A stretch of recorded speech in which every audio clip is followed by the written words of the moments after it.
Hello all, welcome to our YouTube channel. तो आज हम लोग हमारे Himachal Pradesh economic survey 2021-22 part 3 में डिस्कस करेंगे दो इंपॉर्टेंट टॉपिक्स के ऊपर, जिनमें से एक टॉपिक है एग्रीकल्चर।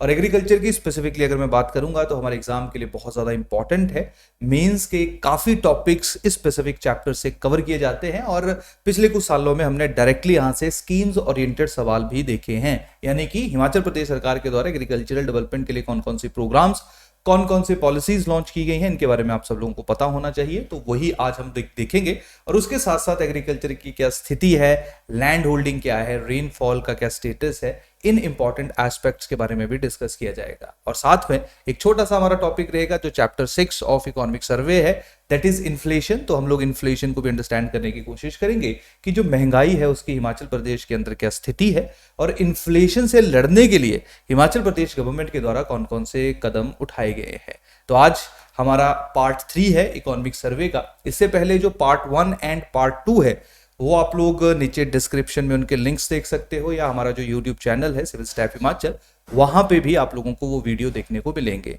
इसके साथ साथ जो हमारी सिविल स्टाफ हिमाचल ऐप है वहां पे विद नोट्स, यानी कि जो जिस्ट हम लोग इकोनॉमिक सर्वे का आप सब लोगों के साथ शेयर कर रहे हैं, उसके साथ आप लोगों को वीडियो लेक्चर्स देखने को मिलेंगे। और ये जो हमारा आज का लेक्चर है इसका जिस्ट हर बार के सेशंस की तरह जो हमारा टेलीग्राम चैनल है दैट इज हिमाचल प्रदेश जी के तूफानी पहाड़ी, उसके ऊपर शेयर कर लिया जाएगा। वैसे हमारे नाम से बहुत और भी टेलीग्राम चैनल बने हुए हैं, क्लियर, लेकिन आपने जो है वो जो नीचे डिस्क्रिप्शन में लिंक दिया हुआ है सिर्फ उसी पे ही क्लिक करके हमारे जो टेलीग्राम चैनल है उसको ज्वाइन करना है, ताकि आप फ्यूचर में भी और जो हमारे बाकी इनिशिएटिव्स हैं उनसे संबंधित, उनसे रिलेटेड जो स्टडी मटेरियल है वो उसको आप वहां से डाउनलोड कर सको, उसको वहां से अवेल कर सको। तो चलिए सबसे पहले जो आज का हमारा लेक्चर है उसकी शुरुआत करते हैं। तो सबसे पहले हम लोग एग्रीकल्चर की बात करेंगे। तो देखिए, हिमाचल प्रदेश एक रूरल इकोनॉमी है। यहाँ पे 90% के आसपास का जो एरिया है वो रूरल क्षेत्रों में रहता है, और किसी भी रूरल एरिया के लिए जो इकोनॉमिक एक्टिविटी रहती है वो है एग्रीकल्चर।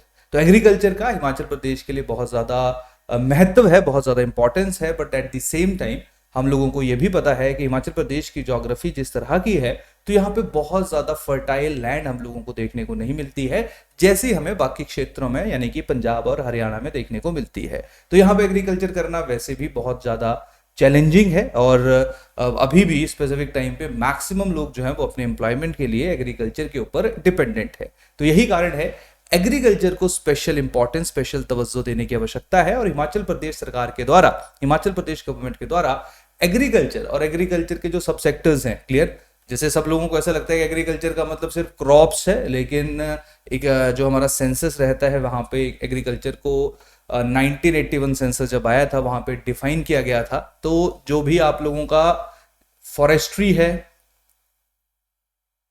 क्लियर, एनिमल हस्बेंड्री है, फिशरी है, हॉर्टिकल्चर है,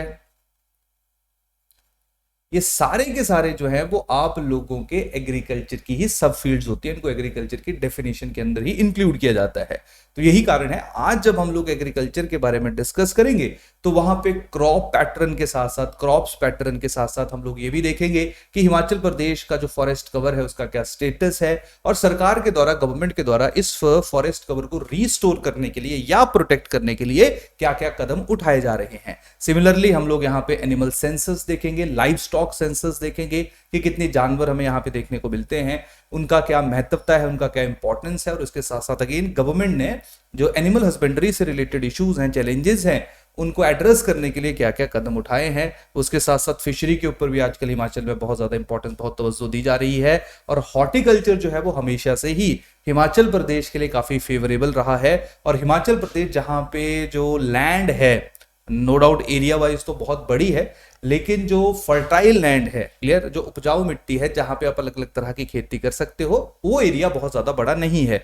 यही कारण है वहां पे जो हॉर्टिकल्चर है ये बहुत ज्यादा इंपैक्टफुल होता है। इसका जो है इंपैक्ट है वो बहुत ज्यादा पॉजिटिव हम लोगों को, हमारे किसानों के ऊपर देखने को मिलता है। और आज भी जब हम हिमाचल प्रदेश में बात करते हैं एग्रीकल्चर सेक्टर की, तो जो हॉर्टिकल्चर है वो सबसे इंपॉर्टेंट सेक्टर के रूप में with the passage of time develop किया जा रहा है, क्योंकि जो जमीन है, जो लैंड है, उसको हम इंक्रीज नहीं कर सकते हैं।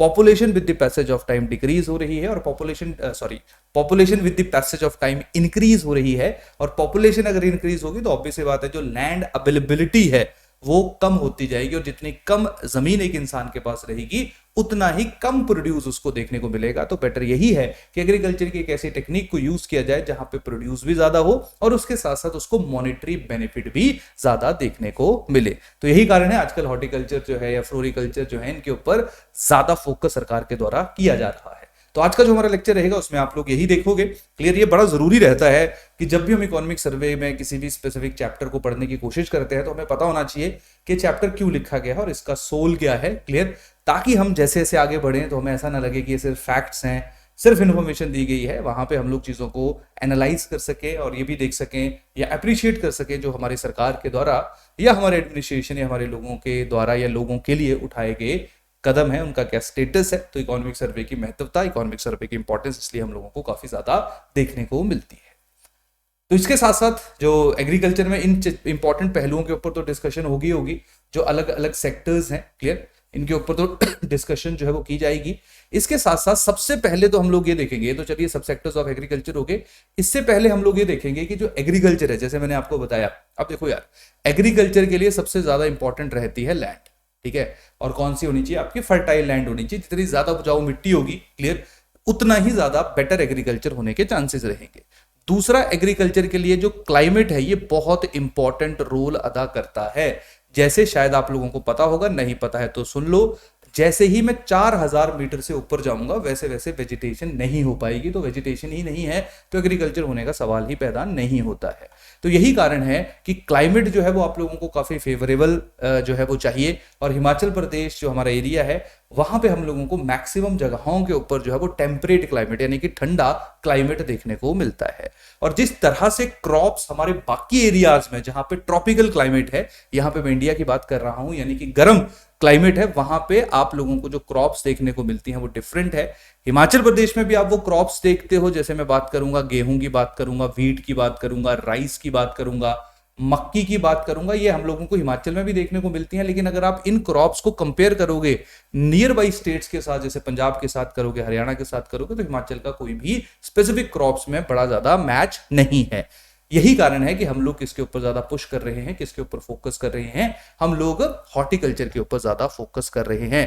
तो हिमाचल की चाहे जमीन की बात की जाए तो लैंड में हम लोग ये भी देखेंगे कि हिमाचल प्रदेश में जो है वो लैंड अवेलेबिलिटी का क्या स्टेटस है, क्या पैटर्न है, कितनी जमीन पर कैपिटा हमें देखने को मिल रही है। क्लियर, और उसके साथ साथ हम क्लाइमेट को भी असेस करेंगे, क्लाइमेट का भी एक इंपैक्ट जो है वो हम लोगों को एग्रीकल्चर के ऊपर देखने को मिलता है। और साथ में देखा जाएगा कि एग्रीकल्चर की डेवलपमेंट के लिए किन किन चीजों की आवश्यकता होती है। अब आप लोगों को शायद पता होगा कि हमारा जो हिमाचल प्रदेश है यहाँ पे 80% एग्रीकल्चर ऐसा है जो रेनफॉल के ऊपर यानी कि बारिश के ऊपर डिपेंडेंट है, जिसको हम रेन फेड एग्रीकल्चर कहते हैं। तो एक ऐसा क्षेत्र, एक ऐसी स्टेट जहां पे 80% आज भी जो इरिगेशन है वो बारिश से होती है। और आपको पता ही है कि with the passage of time, चाहे मैं क्लाइमेट चेंज का इंपैक्ट मानूं, चाहे मैं नॉर्मल इंपैक्ट इसको कंसीडर करूं, जो रेनफॉल है उसका जो अनइवन पैटर्न है उसका इंपैक्ट हम लोगों को हमारे एग्रीकल्चर के ऊपर देखने को मिलता है। तो जब रेनफॉल यानी कि जब रेनफेड एग्रीकल्चर होते हैं यानी कि बारिश के ऊपर मैक्सिमम आपके एरियाज डिपेंडेंट है, तो वहां पे बहुत ज्यादा इंपॉर्टेंस हो जाती है किसकी, वहां पे इरिगेशन की बहुत ज्यादा इंपॉर्टेंस हो जाती है। तो यहां पे ये भी देखा जाएगा कि इरिगेशन के लिए सरकार के द्वारा क्या क्या कदम उठाए गए हैं। सिमिलरली जमीन हमारे पास बहुत ज्यादा नहीं है तो हमें बेटर सीड्स चाहिए, क्लियर, हमें अच्छे बीज चाहिए ताकि किसी तरह का फ्लॉ बीज के अंदर ना हो और हमारी जो प्रोडक्टिविटी है उसके ऊपर किसी तरह का नेगेटिव इंपैक्ट ना पड़े। तो हम लोगों को अच्छे जो है वो सीड्स भी हिमाचल प्रदेश के अंदर या इवन पूरे देश के अंदर जो वो बेटर सीड्स हम लोगों को चाहिए। साथ में हमें पता ही है कि हिमाचल में चाहे मैं ना बंदरों की बात करूं, चाहे मैं सुअर की बात करूं, चाहे मैं बाकी इंसेक्ट्स की बात करूं, इनके बहुत ज्यादा अटैक्स जो एग्रीकल्चर के ऊपर देखने को मिलते हैं। तो उससे बचाव के लिए भी कोई ना कोई जो स्कीम है, कोई ना कोई प्रोग्राम जो है वो सरकार के द्वारा लॉन्च करना चाहिए और गवर्नमेंट ने जो है उसके लिए भी प्रोग्राम और स्कीम्स जो है उनको लॉन्च किया है। अब ये तो बात होगी कि सबसे पहले जो एग्रीकल्चर है उनमें किन कंसेप्ट्स को कवर किया गया है, उनमें पहले किन एस्पेक्ट्स को कवर किया गया है। सबसे पहले कवर किया गया है लैंड पैटर्न को, फिर देखा गया है रेनफॉल को, क्लियर, और उसके बाद देखा जाएगा कि सरकार के द्वारा जो एग्रीकल्चर की डेवलपमेंट के लिए अलग अलग स्कीम्स लॉन्च की गई हैं उनका मेन मोटो क्या है, उनका मेन ऑब्जेक्टिव क्या है। तो ये जो मैं बता रहा हूं कि सीड बेटर होने चाहिए, तो आप लोग देखोगे कि सीड्स मल्टीप्लिकेशन फार्म बने हुए हैं जहां पे अच्छी क्वालिटी का जो सीड है उसको मल्टीप्लाई करके जो हमारे फार्मर्स हैं उन तक प्रोवाइड किया जाता है। जब आप लोग देखोगे कि हमारे यहाँ पे इंश्योरेंस की बहुत आवश्यकता है क्योंकि हमारा रेन फेड एग्रीकल्चर है, बारिश के ऊपर ज्यादा डिपेंडेंसी है, तो आप लोग इंश्योरेंस से रिलेटेड स्कीम्स देखोगे। इंसेक्ट्स का अटैक है, मंकीज और जो सुअर है उनका ज्यादा अटैक हमें देखने को मिलता है हमारे एग्रीकल्चरल फील्ड्स के ऊपर, तो उनसे रिलेटेड आप स्कीम्स देखोगे। आप सबसे बड़ी बात रहती है कि फॉर एग्जांपल आपने एग्रीकल्चरल प्रोड्यूस कर दी, क्लियर, उसके बाद उसको सेल करना है, तो एग्रीकल्चरल मार्केटिंग जो है एक बहुत इंपॉर्टेंट रोल अदा करती है। जो आपने प्रोड्यूस किया वो अच्छी जगह पे स्टोर होना चाहिए, तो इंफ्रास्ट्रक्चर बहुत, यानी कि क्लाइमेट कंट्रोल रूम, जिन बड़े बड़े गोडाउन्स में आप क्लाइमेट को कंट्रोल कर सको ताकि आपका जो हॉर्टिकल्चर से प्रोड्यूस हुए या जो आपकी एग्रीकल्चरल क्रॉप्स हैं वो खराब ना हो। तो आसान भाषा में जो जो एग्रीकल्चर इश्यूज जो है वो फेस करता है, चैलेंजेस फेस करता है, उन्हीं को ही एड्रेस करने के लिए हमारे प्रदेश की जो सरकार है उसने अलग अलग स्कीम्स को लॉन्च किया है। चाहे वो स्कीम्स फिर सेंटर के साथ मिलकर इंप्लीमेंट की जा रही हैं, चाहे वो सिर्फ सेंटर की स्कीम्स हैं, चाहे वो हिमाचल प्रदेश गवर्नमेंट के द्वारा लॉन्च की हुई स्कीम्स हैं, क्लियर। तो आसान भाषा में आप लोगों को जो पूरा एग्रीकल्चर चैप्टर है ये इन्हीं डायमेंशंस के ऊपर रहेगा, इन्हीं को ही मेन तवज्जो देगा, इन्हीं को ही मेन इंपॉर्टेंस देगा। जहां पे आप एग्रीकल्चर के जो बाकी सब सेक्टर्स हैं, दैट इज फॉरेस्ट्री है, लाइफ स्टॉक है, एनिमल हस्बेंड्री है, फिशरीज है, हॉर्टिकल्चर है, और उसके साथ साथ क्या प्रोग्राम्स, क्या स्कीम्स और क्या स्टेटस ऑफ एग्रीकल्चर है उसको कवर किया गया है, क्लियर। और सबसे इंपॉर्टेंट चैप्टर जो है हमारे इकोनॉमिक सर्वे का यही है। ये मेंस में डायरेक्टली यहाँ से एग्रीरियन रिफॉर्म्स क्या हैं, एग्रीकल्चर की डेवलपमेंट के लिए कौन कौन सी स्कीम सरकार के द्वारा लॉन्च की गई हैं, ये सारी की सारी इन्फॉर्मेशन जो है वो आप लोगों को यहाँ से ही देखने को मिलती है, क्लियर। तो चलिए ज़्यादा टाइम ना वेस्ट करते हुए हम लोग आगे मूव करते हैं और सबसे पहले एक बेसिक सा कोई इन्फॉर्मेशन देख लेते हैं। होपफुली जो हमारे लेक्चर का फ्लो है वो आप लोगों को अंडरस्टैंड हो गया होगा। अब हम धीरे धीरे जो हमारी स्टार्टिंग की अंडरस्टैंडिंग है उसके साथ सिंक्रोनाइज करेंगे चीज़ों को। तो ये तो देखिए जो एग्रीकल्चर और एलाइड सेक्टर है उनका जो हमारा ग्रॉस वैल्यू एडेड है, क्लियर, जीवीए है, उसमें क्या कंट्रीब्यूशन है उसके बारे में मेंशन किया गया है। तो ये तो हमने वैसे जब हमारा फर्स्ट लेक्चर हुआ था वहां पे भी डिस्कस किया था, क्लियर। 2017-18 में जो है वो माइनस डिक्रीज हुआ था, 18-19 में इंक्रीज हुआ है, 19-20 की अगर मैं बात करूंगा, क्लियर, तो अगेन पॉजिटिव गया है, 15.8% गया है। लेकिन कोविड के कारण डिमांड और सप्लाई साइड दोनों को स्ट्रेस पड़ा है, जिसके कारण एग्रीकल्चर के ऊपर भी नेगेटिव इंपैक्ट पड़ा है क्योंकि इतनी ज़्यादा डिमांड नहीं हुई है। तो 2020-21 में अगर मैं बात करूंगा तो जो कंट्रीब्यूशन है जीवीए के अंदर एग्रीकल्चर और एलाइड सेक्टर्स का वो हम लोगों को कॉन्ट्रैक्ट यानी कि हम लोगों को नेगेटिव में देखने को मिला है। लेकिन जैसे ही आपकी इकोनॉमी ओपन हुई है तो वैसे ही हम लोगों ने फिर से जो एग्रीकल्चर है उसमें एक पॉजिटिव चेंज को रजिस्टर किया है। तो यहाँ पे आप दो फैक्ट्स बस याद रख लेना कि 2020-21 में कितना परसेंटेज चेंज हुआ था जीवीए में as compare to previous year, और 2021-22 में कितना हुआ है। तो बस आपने ये जो 2% है इनको याद रख लीजिए, मतलब दो डिफरेंट परसेंटेज हैं, इनको आप लोग ध्यान में रखिए, इनको आप लोग याद कर लीजिए, क्लियर। अब चलते हैं जहां से हमारे लेक्चर की शुरुआत होगी। तो मैंने जैसे बताया कि सबसे पहले जो बिल्डअप है इकोनॉमिक सर्वे में वो वैसे ही किया गया है जिससे आपकी अंडरस्टैंडिंग बेटर हो। तो सबसे पहले इन्होंने स्टेटस बताया है कि जो एग्रीकल्चर जिसके लिए जो लैंड होल्डिंग है, जमीन है, वो बहुत ज्यादा इंपॉर्टेंट है। वो क्या है, तो आप सब लोगों को पता है कि हिमाचल का जो टोटल ज्योग्राफिकल एरिया है वो 55.67 लाख हेक्टेयर है, और इनमें से जो ऑपरेशनल होल्डिंग है यानी कि जिसके ऊपर खेती की जा सकती है या खेती की जा रही है वो कितनी है, वो है आपकी 9.44 लाख हेक्टेयर। रीजन होपफुली आपको पता होगा क्योंकि यहाँ पे मैक्सिमम जो हमारे एरियाज हैं वो आपके हिली एरियाज हैं, और जैसे से मैंने आपको बताया कि बहुत ज़्यादा हाइट के ऊपर एग्रीकल्चर करना जो है बहुत ज़्यादा पॉसिबल नहीं रहता है, संभव नहीं है। यही कारण है कि जो ऑपरेशनल होल्डिंग है जिनके ऊपर खेती की जा रही है वो 9.44 लाख हेक्टेयर है, और इसके ऊपर जो ऑपरेट कर रहे फार्मर है वो 9.97 लाख फार्मर हैं। तो इससे पर फार्मर जो अवेलेबिलिटी ऑफ लैंड है वो सिर्फ 0.97 हेक्टेयर हो जाता है। जिनको ये पता नहीं लग रहा है कि 0.95 हेक्टेयर कम है या ज्यादा है, उनको मैं बता देता हूं 0.95 हेक्टेयर कुछ भी नहीं होता है, क्लियर। ये मतलब ऐसा मान लो आपकी कि लोएस्ट किसी के पास अगर लैंड होल्डिंग हो सकती है तो वो यही है। तो इसका सबसे बड़ा कारण ये भी है, जिस तरह की हमारी ज्योग्राफी है, यही कारण है कि हम एवरेज लैंड होल्डिंग साइज जो है, यानी कि जो एक किसान है उसके पास कितनी जमीन है, वो 0.95 हेक्टेयर है। क्लियर। और इसमें से जो हमारा 10.84% होल्डिंग है, ये सेमी मीडियम और मीडियम फार्मर्स के द्वारा होल्ड किया गया है, और 0.30% जो ये लार्ज फार्मर्स के द्वारा होल्ड किया गया है। अब आपके दिमाग में सवाल आ रहा होगा, ये लार्ज फार्मर मीडियम फार्मर होते क्या है। अब ध्यान रखिए, जो मार्जिनल फार्मर होते हैं, यानी कि जो फार्मर्स की कैटेगरी है उसको हम अलग अलग तरह से देखते हैं। पहले रहते हैं आपके मार्जिनल फार्मर। मार्जिनल फार्मर किनको कहा जाता है, जिनके पास जमीन जो है वो 1 हेक्टेयर से कम की होती है। दूसरे नंबर पे आते हैं आपके स्मॉल फार्मर, जिनकी जमीन जो है वो 1 से लेके 2 हेक्टेयर के बीच में होती है। तीसरी कैटेगरी है सेमी मीडियम, जिनकी 2 से 4 हेक्टेयर के बीच में है। अगली है मीडियम, जिनकी 4 से 10 हेक्टेयर के बीच में जमीन होती है। और जिन किसानों की जमीन जो है वो 10 हेक्टेयर से ज्यादा होती है, उनको लार्ज फार्मर कहा जाता है। तो आप यहां पे देख लो कि जो लार्ज फार्मर हैं वो सिर्फ 0.30% हैं। यहां से एक चीज को समझने की कोशिश करो कि जितनी कम जमीन होगी, क्लियर, ऑब्वियस ही बात है कि सर्वाइवल किसी एक इंसान का जो वो बहुत ज्यादा मुश्किल हो जाएगा। और आप लोगों को पता ही, आप हिमाचल से ही हो, हिमाचल में जो एग्रीकल्चर है, कुछ क्षेत्रों को छोड़ दिया जाए उससे कितनी ज्यादा आमदनी होती है, कितनी ज्यादा इनकम होती है। तो चलिए, हॉर्टिकल्चर ने काफी सपोर्ट किया है, क्लियर। लेकिन बाकी अगर मैं सिर्फ स्पेसिफिकली क्रॉप्स की मैं बात करूंगा तो वो कहीं ना कहीं सबसिस्टेंस लेवल के ऊपर ही है, यानी कि वो सिर्फ फैमिली की कंजम्पशन के लिए होती है, बहुत रेयर होता है। क्लियर। कुछ प्लेन एरियाज को या कुछ वैली रीजन्स को अगर मैं निकाल तो बहुत रेयर ही है कि उसको जो क्रॉप्स हैं उनको भी कमर्शियल पर्पस के लिए जो वो यूज किया जा रहा है। ये तो हॉर्टिकल्चर है, या जो हमारी कैश क्रॉप्स हैं वो कहीं ना कहीं हिमाचल प्रदेश की इकोनॉमी या एग्रीकल्चर को सपोर्ट कर रही है। तो यहाँ पे ध्यान रखिए, जो लार्ज फार्मर्स हैं, क्लियर, उनके पास सिर्फ 0.30% ही जमीन है, क्लियर। और जो एरिया टोटल इन्होंने रखा हुआ है वो 4.98% है। और एवरेज जो लार्ज फार्मर है उनके पास 15.67 हेक्टेयर की जमीन पड़ रही है, यानी कि जो बड़े किसान हैं उनके पास तो ठीक ठाक है। लेकिन छोटे किसानों की अगर मैं बात करूंगा, स्पेसिफिकली मैं मार्जिनल एंड स्मॉल फार्मर्स की बात करूंगा, तो अप्रोक्सीमेटली 88-89% जो लैंड है या जो किसान हमारे प्रदेश के अंदर हैं वो स्मॉल एंड मार्जिनल फार्मर्स हैं।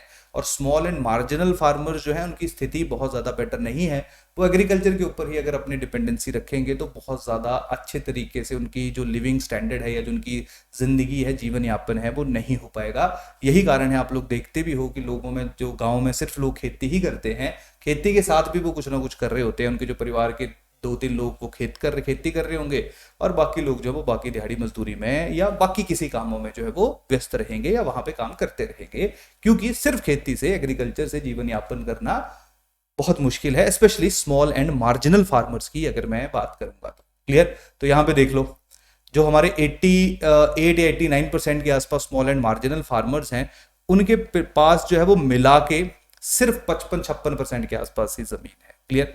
तो और जो हमारे सिर्फ 0.0 या 0.30% किसान, उनके पास 4.98%। तो मल्टीप्लाई कर लो कि कितने गुना जमीन जो है वो हम लोगों को लार्ज फार्मर्स के पास देखने को मिलती है। तो ये छोटी छोटी सी चीजें रहती हैं, इनके बारे में आप लोगों को आइडिया होना चाहिए। क्लियर। तो ये फैक्ट्स हैं, इनको याद रखोगे सारे लोग कि स्मॉल की कितनी है, मार्जिनल की कितनी है, क्या है सारा, क्योंकि यहाँ पे प्रीलिम्स में सवाल पूछा जा सकता है। मेंस में बस आपकी एक एनालिसिस ये रहेगी कि जो लैंड होल्डिंग साइज है हिमाचल में वो बहुत कम है, तो मेंस में हम लोग पिक एंड चूज कर सकते हैं। लेकिन प्री में क्योंकि ज्यादा फैक्ट्स वहां पे पूछे जाते हैं, और पिछली बार भी हमने देखा है कि इकोनॉमिक सर्वे से बहुत प्रश्न पूछे गए हैं, तो वहां पे चीजें थोड़ी सी मुश्किल रहती हैं। उसके साथ साथ अगर मैं टोटल कल्टिवेटेड एरिया की बात करूंगा जहां पे खेती की जाती है, 80% जो है वो आपका रेन फेड है। मैंने आपको बताया है, रेन फेड हम उन एरियाज को कहते हैं जो बारिश के ऊपर डिपेंडेंट होते हैं, जहां पे इरिगेशन की कोई सुविधा उपलब्ध नहीं होती है। अब धीरे धीरे इस पे भी काम हो रहा है, हमारे यहाँ पे भी जो मेजर लार्ज है ना, माइनर इरिगेशन प्रोजेक्ट्स जो है वो हिमाचल के अंदर भी शुरू किए जा रहे हैं सरकार के द्वारा, क्योंकि जितना कम रेनफेड एरिया होगा और उतना जितनी ज्यादा इरिगेशन होगी, इसका मतलब है कि आप भगवान के ऊपर कम डिपेंडेंसी हो जाएगी और आप लोगों की जो है वो अपने कंट्रोल में। वैसे तो चलिए अल्टीमेटली तो ये चीजें नहीं रहती है, लेकिन फिर भी आपके पास अगर पानी आता रहेगा तो कहीं ना कहीं जो फसल का नुकसान होता है उसको आप लोग मिटिगेट कर सकते हो, उसको आप लोग कम कर सकते हो। क्लियर। तो ये तो एक बेसिक सी प्रीमाइस है। अब ध्यान रखिए, यहां से बहुत ज्यादा इंसाइट हम लोगों को मिल गई है कि हमारे प्रदेश में जो एग्रीकल्चर है उसका स्टेटस क्या है।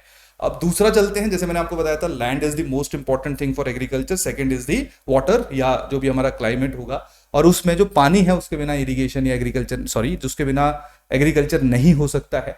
तो मानसून की अगर हम बात करेंगे तो हिमाचल प्रदेश में रिलेटिवली अच्छी बारिश रहती है, अच्छी बारिश होती है। क्लियर। तो इस बार भी हिमाचल प्रदेश में जो बारिश हुई है क्लियर 2021-22 में, वो आपकी है 1251 मिलीमीटर। ठीक है, अच्छा बारिश इसको कंसीडर किया जाता है। सबसे ज्यादा रेनफॉल हुई है कौन से डिस्ट्रिक्ट में? कांगड़ा डिस्ट्रिक्ट में सबसे ज्यादा रेनफॉल हुई है, दूसरे नंबर पे चंबा में, तीसरे नंबर पे सिरमौर में, और चौथे नंबर पे कहां पे हुई है?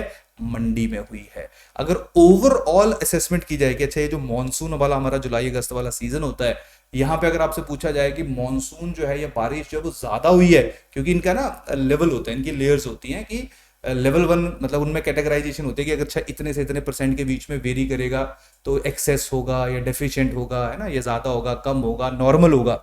तो हिमाचल प्रदेश में अलग अलग डिस्ट्रिक्ट्स में किसमें एक्सेस हुआ है, किसमें डेफिशिएंट हुआ है, किसमें नॉर्मल हुआ है, उससे रिलेटेड इंफॉर्मेशन भी हम लोगों को इकोनॉमिक सर्वे के अंदर देखने को मिलती है।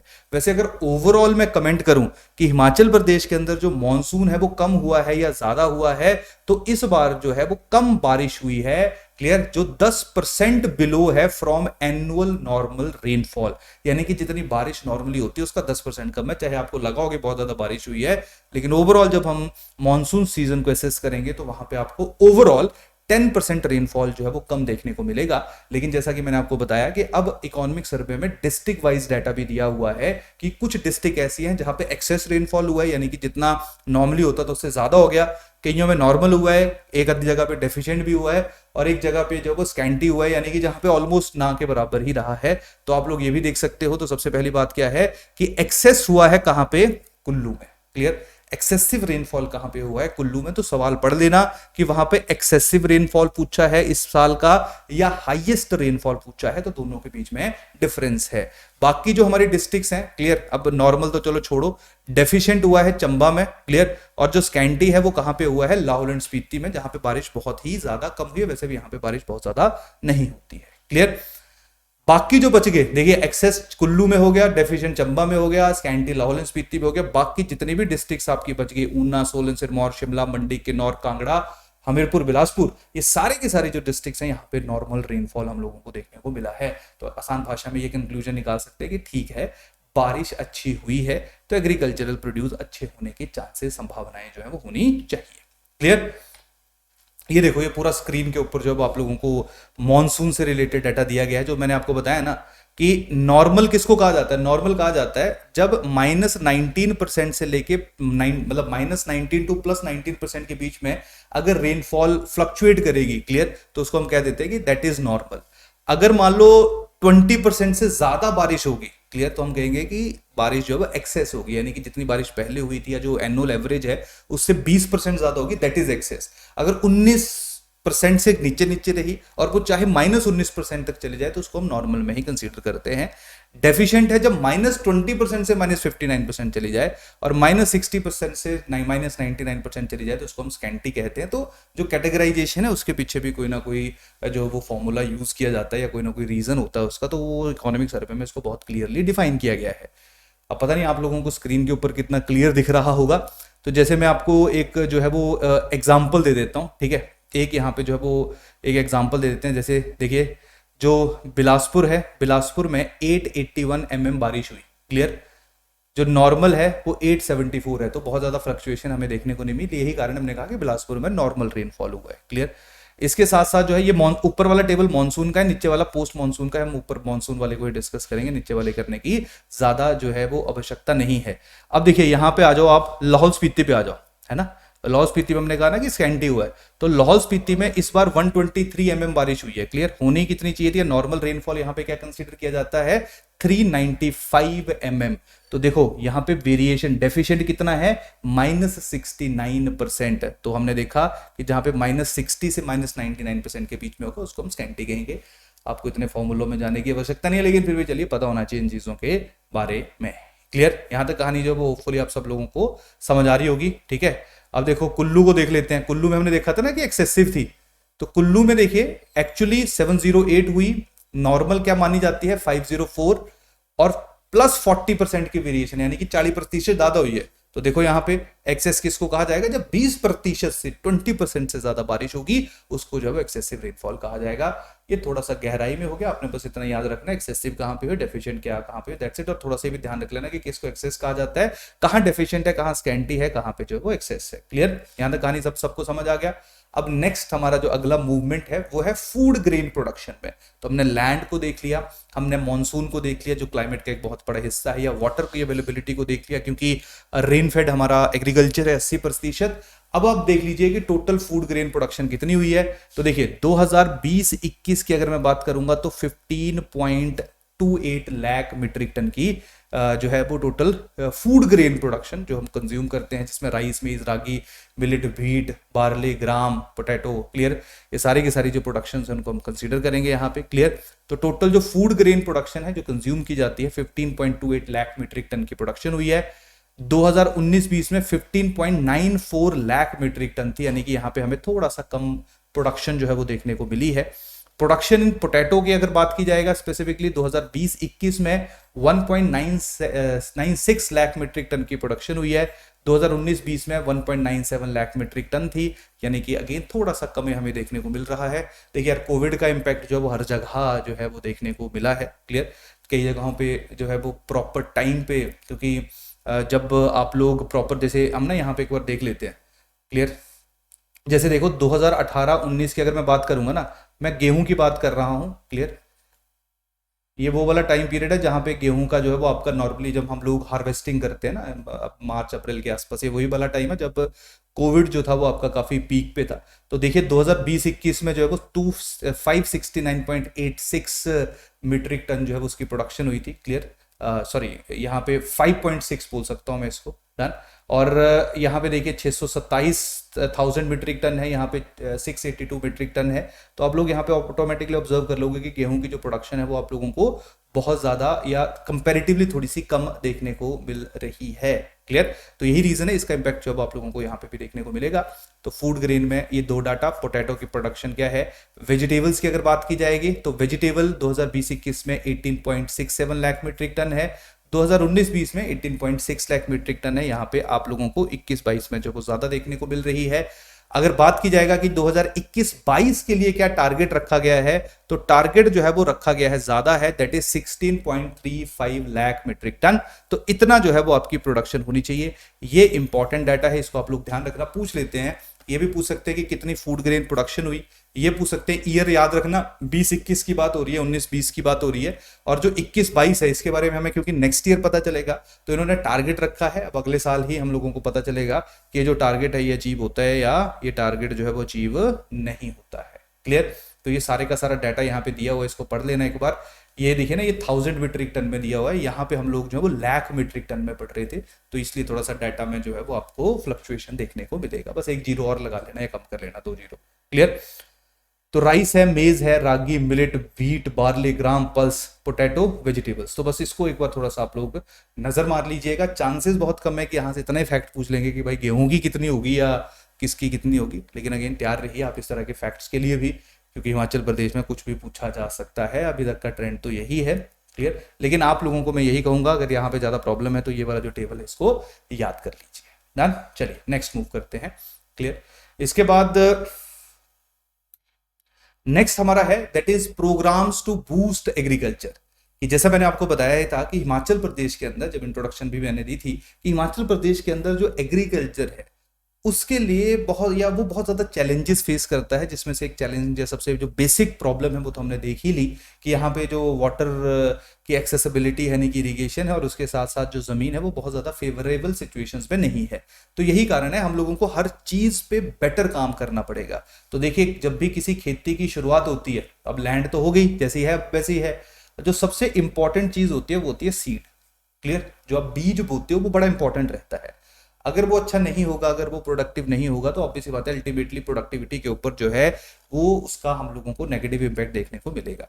तो यही कारण है कि हमारे हिमाचल में हाई ईल्ड वैरायटी सीड्स को इंट्रोड्यूस किया गया है।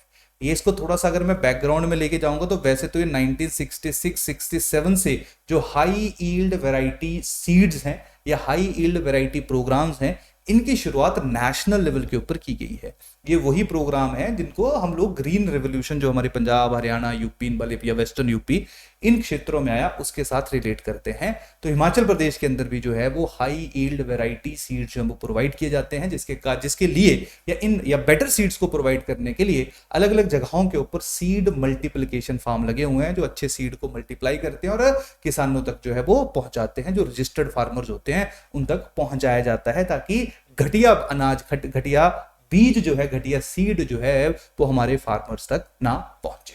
क्लियर? तो हिमाचल प्रदेश में टोटल 20 सीड मल्टीप्लिकेशन फार्म्स हैं। समझ आए? सीड मल्टीप्लिकेशन फार्म का मतलब क्या होता है? क्लियर?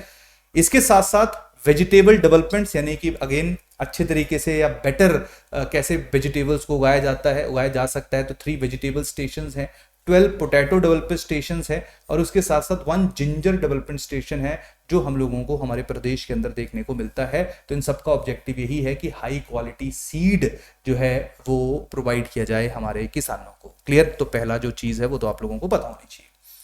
दूसरा क्या है जो हमने अगेन जब आप लोगों को ना बेसिक आइडिया रहता है कि क्या चैलेंज हमारा एग्रीकल्चर फेस कर रहा है, क्या प्रॉब्लम है, तो ऑब्वियस बात है जो स्कीम्स रहेंगी वो उसके सोल्यूशन के रूप में ही रहेंगी। तो जब आप स्कीम्स को पढ़ते हो तो वहां से आप एनालाइज कर सकते हो कि अच्छा क्या प्रॉब्लम होगी, क्योंकि तभी स्कीम है। अगर कोई इशू नहीं रहता तो सरकार क्यों पैसे खर्च करती? क्लियर?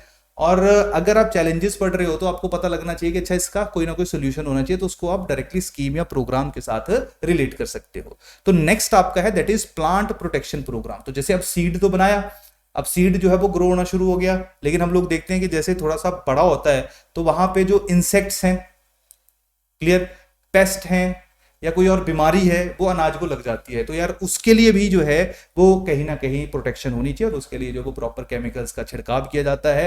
अब केमिकल्स को with the passage of time हम लोग खत्म करने की कोशिश कर रहे हैं, लेकिन प्लांट को प्रोटेक्ट करने के लिए, चाहे वो हम लोग जो है वो इंसेक्ट्स की बात करें, किसी डिजीज की बात करें, पेस्ट की बात करें, इसके लिए जो है वो केमिकल्स और इक्विपमेंट्स जो है वो किसानों को प्रोवाइड किए जाते हैं, और उसके ऊपर जो है वो 50% की सब्सिडी होती है। नहीं, अगर 100 रुपए की चीज होगी तो किसानों को 50 रुपए की ही पड़ती है। क्लियर? तो प्लांट प्रोटेक्शन प्रोग्राम भी है, लेकिन अभी धीरे धीरे हम लोग केमिकल्स को साइड कर रहे हैं और नेचुरल फार्मिंग की तरफ जो है वो हिमाचल प्रदेश मूव कर रहा है। क्लियर? सेकेंड है, नेक्स्ट आपका आ गया that is soil testing program. अब देखो, पहला सीड की क्या प्रॉब्लम है उसके लिए प्रोग्राम हो गया, दूसरा जो है वो पेस्ट्स के लिए प्रोग्राम हो गया, तीसरा जो है अब देखो यार सॉइल। अब देखिए कहानी क्या है, ये हमारे देश की बड़े पहले से ही प्रॉब्लम है। यहाँ पे मैं सिर्फ हिमाचल की बात ही नहीं करूंगा कि हमारे यहाँ पे अलग अलग जगहों के ऊपर डिफरेंट तरह की सॉइल है, और हर एक सॉइल में अलग तरह के न्यूट्रिएंट्स ज्यादा मात्रा में होता है और कुछ न्यूट्रिएंट जो वो कम मात्रा में होते हैं। तो यहाँ पे बड़ा जरूरी रहता है कि आप लोग जो है वो पहले सॉइल को टेस्ट करो कि इसमें डालना क्या है। हम लोग क्या करते थे कि नाइट्रोजन की जरूरत है भी नहीं फिर भी डाल देते थे। नॉर्मली जो एनपीके है ना, वैसे ओवरऑल अगर मैं बताऊंगा तो ओवरऑल इंडिया में इनकी डेफिशिएंसी जो है वो हम लोगों को देखने को मिलती है, लेकिन अगेन एरिया टू एरिया जो है वो डेफिशिएंसी ऑफ स्पेसिफिक न्यूट्रिएंट जो है वो मिसिंग रहती है। यही कारण है सॉइल टेस्टिंग प्रोग्राम, यानी कि जो सॉइल है उसको किस न्यूट्रिएंट की आवश्यकता है, क्लियर, कौन सा न्यूट्रिएंट उसके अंदर डालना चाहिए, क्लियर, जब भी हम फर्टिलाइजर या कुछ भी केमिकल डाल रहे हैं या कोई भी बाहर से चीज डाल रहे हैं तो उसमें क्या कौन सा न्यूट्रिएंट जो है वो ज्यादा मात्रा में होना चाहिए। तो इसके लिए जो है वो सॉइल को टेस्ट करने के लिए सॉइल टेस्टिंग प्रोग्राम जो है उसकी शुरुआत की गई है। और सॉइल टेस्टिंग प्रोग्राम का ऑब्जेक्टिव क्या होगा कि हर एक डिस्ट्रिक्ट में, लाहौल एंड स्पीति के अलावा हर एक डिस्ट्रिक्ट में हम लोगों को सॉइल टेस्टिंग लेबोरेटरीज जो हैं, लैब्स जो हैं वो देखने को मिलती हैं, जो सॉइल को टेस्ट करती हैं और उसके बाद जो है वो किसानों को पूरा बताती हैं कि अच्छा इसमें ये न्यूट्रिएंट्स जो हैं उनकी डेफिशिएंसी है, ये ज़्यादा है, और आप जो है वो यहाँ पे इन खादों को या इन चीज़ों को डालिए। क्लियर? तो सॉइल टेस्टिंग लैब्स के साथ साथ 4 मोबाइल सॉइल टेस्टिंग वैन्स भी हैं जो गाड़ी में घूमते रहते हैं ना। ऐसे एरियाज जहां पे लैब एस्टेब्लिश करना थोड़ा सा मुश्किल है या थोड़े हमारे इंटीरियर्स हैं, क्लियर, वहां पे जो है वो आप लोगों को 4 मोबाइल टेस्टिंग लैब जो है वो भी देखने को मिलती है। क्लियर? तो टोटल 11 सॉइल टेस्टिंग लैब होगी, 10 मोबाइल लैब होगी, सॉरी ये पहले 4 होती थी अब बढ़ गई हैं। क्लियर? 11 तो पहले से ही है सॉइल टेस्टिंग लैब। अब जो मोबाइल लैब्स हैं वो 10 हो चुकी हैं और 47 जो है वो मिनी लैब्स हो चुकी हैं, जो छोटे स्तर के ऊपर जो मिट्टी है उसको इकट्ठा करके जो है वो उसकी प्रॉपर असेसमेंट करते हैं। क्लियर। और सबसे बड़ी बात है कि जो सॉइल टेस्टिंग सर्विस है वो हिमाचल प्रदेश पब्लिक सर्विस गारंटी एक्ट 2011 के अंदर आ चुकी है। इसका मतलब समझो क्या होता है, ये जो आपका HPPSGA यानी कि Himachal Pradesh public service guarantee act है, इसमें सरकार गारंटी देती है, यानी कि इस एक्ट में डिपार्टमेंट जो वो गारंटी देते हैं कि अच्छा अगर आप मेरे पास राशन कार्ड बनाने आए या राशन कार्ड की रिक्वेस्ट की तो मैं इतने दिनों में राशन कार्ड बना दूंगा। क्लियर। या मान लो अगर आप बर्थ सर्टिफिकेट बनाने आए तो 24 घंटे में आपका बर्थ सर्टिफिकेट बन जाएगा। तो ये पहले से डिसाइडेड होते हैं, जो हर एक डिपार्टमेंट जो वो नोटिफाई करते हैं। तो अभी जो सॉइल टेस्टिंग प्रोग्राम है ये भी स्पेसिफिक एक्ट के अंदर आ गया है। तो अगर आपने रिक्वेस्ट की या एक स्पेसिफिक टाइम पीरियड के अंदर आपकी सॉइल की टेस्टिंग नहीं हुई तो इस स्पेसिफिक एक्ट की वायलेशन मानी जाएगी और इसमें फिर अपील कर सकते हो आप, फाइन फुइन का भी प्रोविजन है। तो कभी फुर्सत मिलेगी तो इस स्पेसिफिक एक्ट को भी हम लोग डिटेल में पढ़ेंगे। डन। तो ये आप लोगों को पता होना चाहिए, पहली बात। इसके साथ साथ नेक्स्ट है जिसकी मैं बात ही कर रहा था कि कैसे नेचुरल फार्मिंग को जो है वो प्रमोट किया जाए, प्रोत्साहित किया जाए। तो उसके लिए एक स्कीम है, दैट इज प्राकृतिक खेती कुशल किसान योजना। जीरो बजट नेचुरल फार्मिंग के अंदर है, यानी कि जहां पे आप जो भी यूज करोगे वो सारा नेचुरल होगा। किसी भी तरह से जो है वो, अगर आप इंसेक्टिसाइड भी यूज कर रहे हो, पेस्टिसाइड भी यूज कर रहे हो, तो वो भी नेचुरल होंगे। क्लियर। यहाँ पे आप लोग जो है वो बाहर से कोई केमिकल्स वगैरह जो है वो उसको यूज नहीं करोगे। क्लियर। तो इनको हम लोग कहते हैं बायो पेस्टिसाइड और बायो इंसेक्टिसाइड, यानी कि जो इंसेक्ट्स और पेस्ट को मार भी देंगे और उसके साथ साथ वो बायोडिग्रेडेबल भी होंगे, यानी कि आपकी जो मिट्टी है उसको भी किसी भी तरीके से खराब नहीं करेंगे। और जो हमारे हेल्थ के ऊपर जो नेगेटिव इम्पैक्ट पड़ा हुआ है ना, केमिकल फर्टिलाइजर और केमिकल पेस्टिसाइड्स के कारण, उसको डिस्करेज किया जाएगा इस स्पेसिफिक स्कीम के अंतर्गत। और ये स्कीम के लिए जो है वो 2021-22 के लिए 20.87 करोड़ का प्रोविजन जो है वो सरकार के द्वारा किया गया है। तो देखिए नेक्स्ट जो इंपॉर्टेंट प्रोग्राम है जो एग्रीकल्चर के लिए हिमाचल प्रदेश गवर्नमेंट के द्वारा लॉन्च किया गया है वो है फर्टिलाइजर कंजम्पशन के ऊपर सब्सिडी। नो डाउट थोड़ी देर पहले हमने डिस्कस किया कि हिमाचल प्रदेश गवर्नमेंट जो है वो नेचुरल फार्मिंग के ऊपर फोकस कर रही है, but at the same time जो यूजेस ऑफ केमिकल फर्टिलाइजर्स है वो भी रियलिटी है। लेकिन एक दो इशू केमिकल फर्टिलाइजर से रिलेटेड हमें देखने को मिलते हैं, जहां पे हम देखते हैं कि एक ही डोमिनेंट न्यूट्रिएंट जो है वो फर्टिलाइजर के रूप में यूज किया जाता है। तो यही कारण है कि थोड़ा सा गवर्नमेंट ये भी पुश करती है कि जब आप फर्टिलाइजर्स को यूज करो तो आप कॉम्प्लेक्स फर्टिलाइजर्स को यूज करो, जहां पे NPK यानी कि नाइट्रोजन, फास्फोरस और पोटाशियम जो है उसकी मात्रा जो है वो, तीनों की मात्रा जो है वो आप लोगों को देखने को मिले। उसके साथ साथ वाटर सॉल्युबल जो केमिकल्स हैं या केमिकल फर्टिलाइजर्स हैं उनके ऊपर भी पुश किया जा रहा है, उनके ऊपर भी फोकस किया जा रहा है। बट जो अल्टीमेट फोकस है, अल्टीमेट एम है गवर्नमेंट का, वो अभी भी ये है कि किस तरीके से जो फर्टिलाइजर्स हैं उनकी यूजेस को with the passage of time reduce किया जाए। लेकिन अभी तक क्योंकि जरूरी है फर्टिलाइजर्स हमारे यहाँ पे, तो यही कारण है कि यहाँ पे थोड़ा सा 2-3 डाटा जो है हम लोग देख लेते हैं कि 1985-86 में जो टोटल फर्टिलाइजर का यूज था वो 23,664 मीट्रिक टन था, और 2020-21 तक आते आते 2020-21 तक आते आते यही आपको 65,241 65,241 मीट्रिक टन के रूप में देखने को मिलेगा।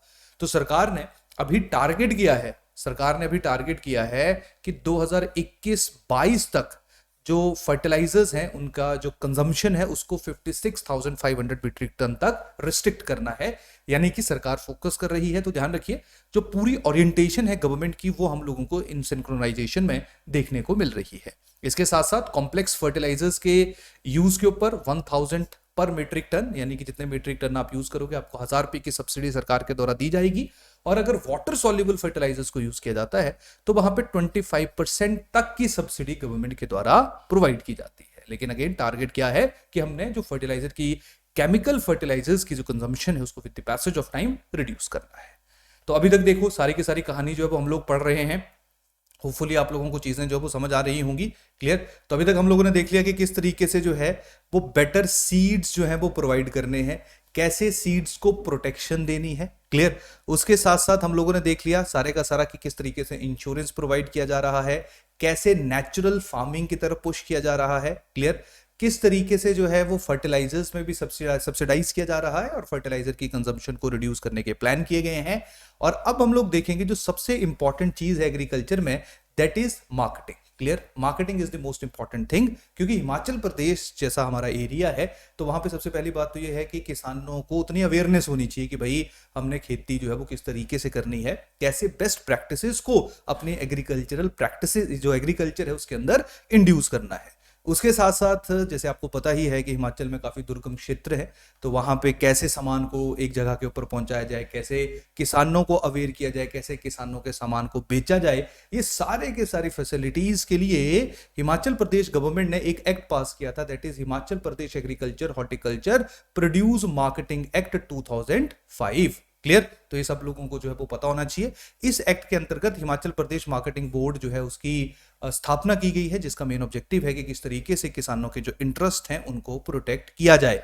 अब यहाँ पे अलग अलग मार्केट्स जो है वो स्पेसिफिक बोर्ड के अंदर बनी गई हैं, जहां पे किसान अपना सामान बेच सकते हैं, और उसके साथ साथ किसानों को जागरूक करने के लिए जो ये हमारा मार्केटिंग बोर्ड है, इसके द्वारा चाहे मैं ऑल इंडिया रेडियो की बात करूंगा, चाहे मैं दूरदर्शन की बात करूंगा, प्रिंट मीडिया की बात करूंगा, इंटरनेट की बात करूंगा, इनका हेल्प लिया जाता है कि फार्मर्स को अवेयर किया जा सके। क्लियर, इसके साथ साथ सोलन में जो है वो एक मॉडर्नाइज मार्केट कॉम्प्लेक्स जो है उसको भी बनाया गया है, ताकि जो प्रोडक्ट्स हैं या जो हमारे किसानों के प्रोडक्ट्स हैं उनको जो है वो प्रॉपर तरीके से मार्केट किया जाए, उसको प्रॉपर तरीके से जो है वो बेचा जा सके। क्लियर, तो एग्रीकल्चरल मार्केटिंग के ऊपर भी हिमाचल प्रदेश स्पेसिफिक टाइम पे काफी अच्छा परफॉर्म कर रहा है। इसके साथ साथ जब हम बात करेंगे हिमाचल प्रदेश की, तो वहां पे जो टी डेवलपमेंट है, क्लियर, उसका एक बहुत ही इंपॉर्टेंट या उसकी जो है वो काफी इंपॉर्टेंट यूजेबिलिटी या यूजेज जो है वो हम सब लोगों को देखने को मिलती है। क्लियर, थोड़ा सा जो है वो इसमें थोड़ा इशू आ रहा है लिखने में, चलिए कोई बात नहीं। तो नेक्स्ट जो है that is your T development. अब देखो, ये तो हम लोगों को अभी तक क्लियर हो गया कि हिमाचल प्रदेश में जिस तरह से लैंड होल्डिंग साइज है, क्लियर, जिस तरह का हमारा जोग्राफिकल एरिया है, और उसके साथ साथ जिस तरह की हमारी सॉइल है, नो डाउट कुछ जैसे हॉर्टिकल्चर क्रॉप्स की अगर मैं बात करूंगा तो वहां पे हिमाचल प्रदेश की जो मिट्टी है वो बहुत अच्छी है, काफी उपजाऊ है। क्लियर, लेकिन इन जनरल देखा जाए जो हमारी फूड क्रॉप्स है उनके लिए उतनी बेटर चीजें हमें देखने को नहीं मिल रही हैं, क्योंकि हमारा जो एरिया है वो हिली रीजन है। अब हिली एरिया में जो है वो एक टी प्लांटेशन जो है वो हमें बहुत देखने को मिलती है, चाहे मैं फिर असम की मैं बात करूंगा, चाहे मैं फिर केरला की बात करूंगा। तो जब ब्रिटिश यहाँ पे रूल किया करते थे तो उन्होंने हिमाचल प्रदेश के अंदर टी को इंट्रोड्यूस किया। जो टी है वो हमारे यहाँ के लोकल कल्चर का हिस्सा तो नहीं है, लेकिन जब अंग्रेजों ने यहाँ पे उसको इंट्रोड्यूस किया, क्लियर, और जब यहाँ की चाय जो है वो लंदन गई तो वहां पे लोगों ने उसको बहुत इजीली एक्सेप्ट कर लिया। इसका सिंपल सा मतलब क्या है कि हमारी चाय की जो क्वालिटी थी, क्लियर, वो बहुत अच्छी हुआ करती थी, but with the passage of time, चाहे कोई भी कारण हो, चाहे वो कांगड़ा में अर्थक्वेक आया जिसके कारण टी इंडस्ट्री को काफी नुकसान का सामना करना पड़ा। इसके अलावा भी बहुत फैक्टर्स हैं, ट्रांसपोर्टेशन उतना बेटर नहीं है, कम्युनिकेशन उतना अच्छा नहीं है, क्लियर, पोर्ट्स नजदीक नहीं है जहां से आप सामान को बेच सके। जैसे मैं असम के साथ कंपेयर करूंगा तो असम के नजदीक ही आप लोगों को जो है वो कोलकाता पोर्ट देखने को मिलता है, जहां से चीजों को एक जगह से दूसरी जगह जो है वो इंपोर्ट किया जा सकता था, सॉरी एक्सपोर्ट किया जा सकता था। लेकिन हिमाचल प्रदेश में उस तरीके का वेल डेवलप्ड ट्रांसपोर्ट सिस्टम हमें देखने को नहीं मिलता है। तो यही कारण है कि हिमाचल में टी बहुत पहले इंट्रोड्यूस हो गई थी, लेकिन अभी तक भी उस लार्ज स्केल के ऊपर डेवलपमेंट नहीं हुई जितना हमें पोटेंशियल देखने को मिलता है। लेकिन अभी भी हिमाचल में कांगड़ा में तो सभी को पता है, इसके अलावा मंडी और चंबा में भी जो टी प्लांटेशन है वो की जाती है। और इस स्पेसिफिक टाइम पे अगर मैं बात करूंगा कि टोटल टी कल्टीवेशन के अंदर कितना एरिया है, वो है 2310 हेक्टेयर, क्लियर, और टोटल चाय जो है वो 11.45 लाख किलोग्राम प्रोड्यूस हुई है, कब, 2020-21 में। क्लियर, स्मॉल और मार्जिनल फार्मर जो है उनको 50% की सब्सिडी जो है वो सरकार के द्वारा टी प्रोडक्शन के ऊपर या टी प्लांटेशन के ऊपर दी जाती है। और टोटल स्पेसिफिक टाइम पे जो टी ग्रोअर्स हैं वो 5900 हैं। देखो, इन फैक्ट्स को क्यों तवज्जो दी जा रही है, इन फैक्ट्स को क्यों इंपॉर्टेंस दी जा रही है, क्योंकि यहां से डायरेक्टली या इसी तरह की जो फैक्चुअल इंफॉर्मेशन है वो हम सब लोगों से एग्जाम में पूछी जा सकती है। क्लियर, तो टी डेवलपमेंट से रिलेटेड या टी डेवलपमेंट के लिए जो इंपॉर्टेंट इनिशिएटिव्स हैं या टी डेवलपमेंट का जो स्टेटस है हमारे प्रदेश के अंदर, वो आप सब लोगों के साथ इस सर्वे के थ्रू शेयर किया गया। इसके साथ साथ नेक्स्ट है दैट इज योर मुख्यमंत्री नूतन पोली हाउस योजना। क्लियर, अगर मैं मुख्यमंत्री नूतन पोली हाउस योजना की बात करूंगा तो ये मुख्यमंत्री नूतन पोली हाउस योजना का मेन ऑब्जेक्टिव क्या है, क्योंकि देखो यार, क्लाइमेट का एक इशू रहता है, तो आप लोगों ने ग्रीन हाउसेज आसान भाषा में सुना ही होगा। तो मुख्यमंत्री नूतन जो पोली हाउस योजना, इसका मेन ऑब्जेक्टिव यही है कि किस तरीके से 5000 पोली हाउसेज जो हैं उनको कंस्ट्रक्ट किया जाए, और उनको कंस्ट्रक्ट किया जाए 100 हेक्टेयर एरिया में। अभी तक इस स्कीम को 2 फेजेस में इंप्लीमेंट किया गया है या किया जा रहा है। 2020-21 से लेकर 2022-23 तक टारगेट रखा गया है कि 2522 पोली हाउसेज जो हैं उनको क्रिएट किया जाएगा। और यहां पे पॉजिटिव चीज क्या है कि जब भी कोई पॉली हाउस बनाएगा, क्लियर, तो उसको 85% असिस्टेंस जो है वो गवर्नमेंट की तरफ से दी जाएगी। तो काफी सब्सिडाइज्ड रेट है, यानी कि ऐसा क्लाइमेट जो नॉर्मली आपके एरियाज में नहीं है, वहां पे आप पॉली हाउसेज की सहायता से जो है वो क्रॉप्स को प्रोड्यूस कर सकते हो। क्रॉप्स या जो भी आपने हॉर्टिकल्चर या वेजिटेबल जो भी प्रोड्यूस करना है वो आप इसकी सहायता से प्रोड्यूस कर सकते हो। इसके साथ 2014 में सरकार के द्वारा एक ये सेंट्रल गवर्नमेंट का स्कीम है, क्लियर, एक स्कीम जो है इंट्रोड्यूस किया गया, that is national mission on agricultural extension and technology. Extension and technology का मतलब है कि किस तरीके से किसानों की एक्स्ट्रा सहायता की जाए, कैसे उनको बेटर मशीनरी से अवगत कराया जाए, कैसे जो एग्रीकल्चर के अंदर टेक्नोलॉजिकल एडवांसमेंट है उनसे किसानों को अवेयर करवाया जाए, कैसे बेटर सीड मटेरियल जो है वो किसानों तक प्रोवाइड किया जाए, यानी कि एग्रीकल्चरल एक्सटेंशन सर्विसेज जो हैं उसके लिए इस स्पेसिफिक स्कीम को सेंट्रल गवर्नमेंट के द्वारा लॉन्च किया गया। और ये जो स्कीम है ये आपकी सेंट्रली स्पॉन्सर्ड स्कीम है। सेंट्रली स्पॉन्सर्ड स्कीम का मतलब क्या होता है? एक ऐसी स्कीम जहां पे सेंटर और स्टेट दोनों मिलकर पैसा लगाते हैं और उसको इंप्लीमेंट करते हैं, क्लियर। तो सेंट्रली स्पॉन्सर्ड स्कीम में 90% हिस्सा जो है या 90% कॉन्ट्रीब्यूशन जो है वो सेंटर का है और 10% कॉन्ट्रीब्यूशन जो है वो हमारे प्रदेश का है। तो इसी को ही 3 हिस्सों में डिवाइड किया गया है जो मैंने आपको बताया। टेक्नोलॉजी के बारे में बताने के लिए सेम है, दैट इज सब mission on agriculture extension. Seed and plantation से बताने के लिए इसी के अंदर एक सब मिशन है better seed and planting material के लिए, जिसका नाम है SMSP। और तीसरा जो वो SMAM है, SMAM, that is agricultural mechanization के लिए जो है वो इस सब स्कीम को इसके अंदर इंट्रोड्यूस किया गया है। अलग अलग जो बजट प्रोविजंस 2021-22 में स्कीम के अंतर्गत बनाए गए हैं हिमाचल प्रदेश के अंदर, वो आप लोग स्क्रीन के ऊपर देख पा रहे होंगे। नेक्स्ट स्कीम की अगर हम बात करेंगे तो देखो, अभी तक जो इंट्रोडक्शन थी वो इसलिए दी गई थी ताकि आप लोग हिमाचल प्रदेश का जो एग्रीकल्चर का स्टेटस है उसको अंडरस्टैंड करें, क्लियर, एग्रीकल्चर के स्टेटस को अंडरस्टैंड करें और उसके साथ साथ ये समझें कि क्या प्रॉब्लम है और क्या सोल्यूशन जो है वो गवर्नमेंट के द्वारा दिए गए हैं। तो एक बहुत बड़ा चैलेंज हिमाचल प्रदेश में है जो हमने थोड़ी देर पहले भी डिस्कस किया था कि हमारे यहाँ पे जो एग्रीकल्चर है वो रेनफेड है 80%, क्लियर, 80% बहुत बड़ा एरिया होता है, क्लियर। तो अगर मैं रेनफेड एग्रीकल्चर की बात करूंगा तो ऑब्वियस सी बात है हमें इरिगेशन का जो है वो बहुत ज्यादा आवश्यकता है। सरकार ने major minor medium irrigation projects जो है वो लॉन्च किए हैं, उनके बारे में इकोनॉमिक सर्वे में बाकी लेक्चर्स हैं, वहां पे बहुत अच्छे तरीके से कवर किया गया है, वहां पे हम लोग एक बार पढ़ेंगे, क्लियर। लेकिन अभी हम बात करेंगे कि जो माइनर इरिगेशन है, छोटी इरिगेशन है, माइनर इरिगेशन में होपफुली आप सब लोगों ने सुना होगा, स्प्रिंकल इरिगेशन के बारे में सुना होगा या ड्रिप इरिगेशन के बारे में सुना होगा, क्लियर। तो स्प्रिंकल इरिगेशन जो पानी है ना जैसे फुवारों की तरह घूमता रहता है, क्लियर। और ड्रिप इरिगेशन का मतलब है जहां पे डायरेक्टली रूट्स में पानी जो है वो पहुंचाया जाता है, इससे वाटर की वेस्टेज जो है वो बहुत कम होती है, क्लियर। तो हिमाचल प्रदेश गवर्नमेंट जो है उसने एक प्रोजेक्ट लॉन्च किया है जिसका मेन ऑब्जेक्टिव यही है कि किस तरीके से हिमाचल प्रदेश का जो 8500 हेक्टेयर एरिया है उसको ड्रिप और स्प्रिंकल इरिगेशन के अंतर्गत लाया जाए और इससे 14,000 फार्मर जो हैं उनको सपोर्ट किया जाए। और यहां पे सरकार जो है वो 80% की सब्सिडी देगी for the installation of sprinkle and drip irrigation system, clear. तो ये बड़ा ही इंपॉर्टेंट है, इस पॉइंट को जब आप सब लोग याद रखोगे। तो अभी तक हम बात कर रहे थे कि इरिगेशन की, सीड्स की, प्रोटेक्शन की, है ना, इंश्योरेंस की।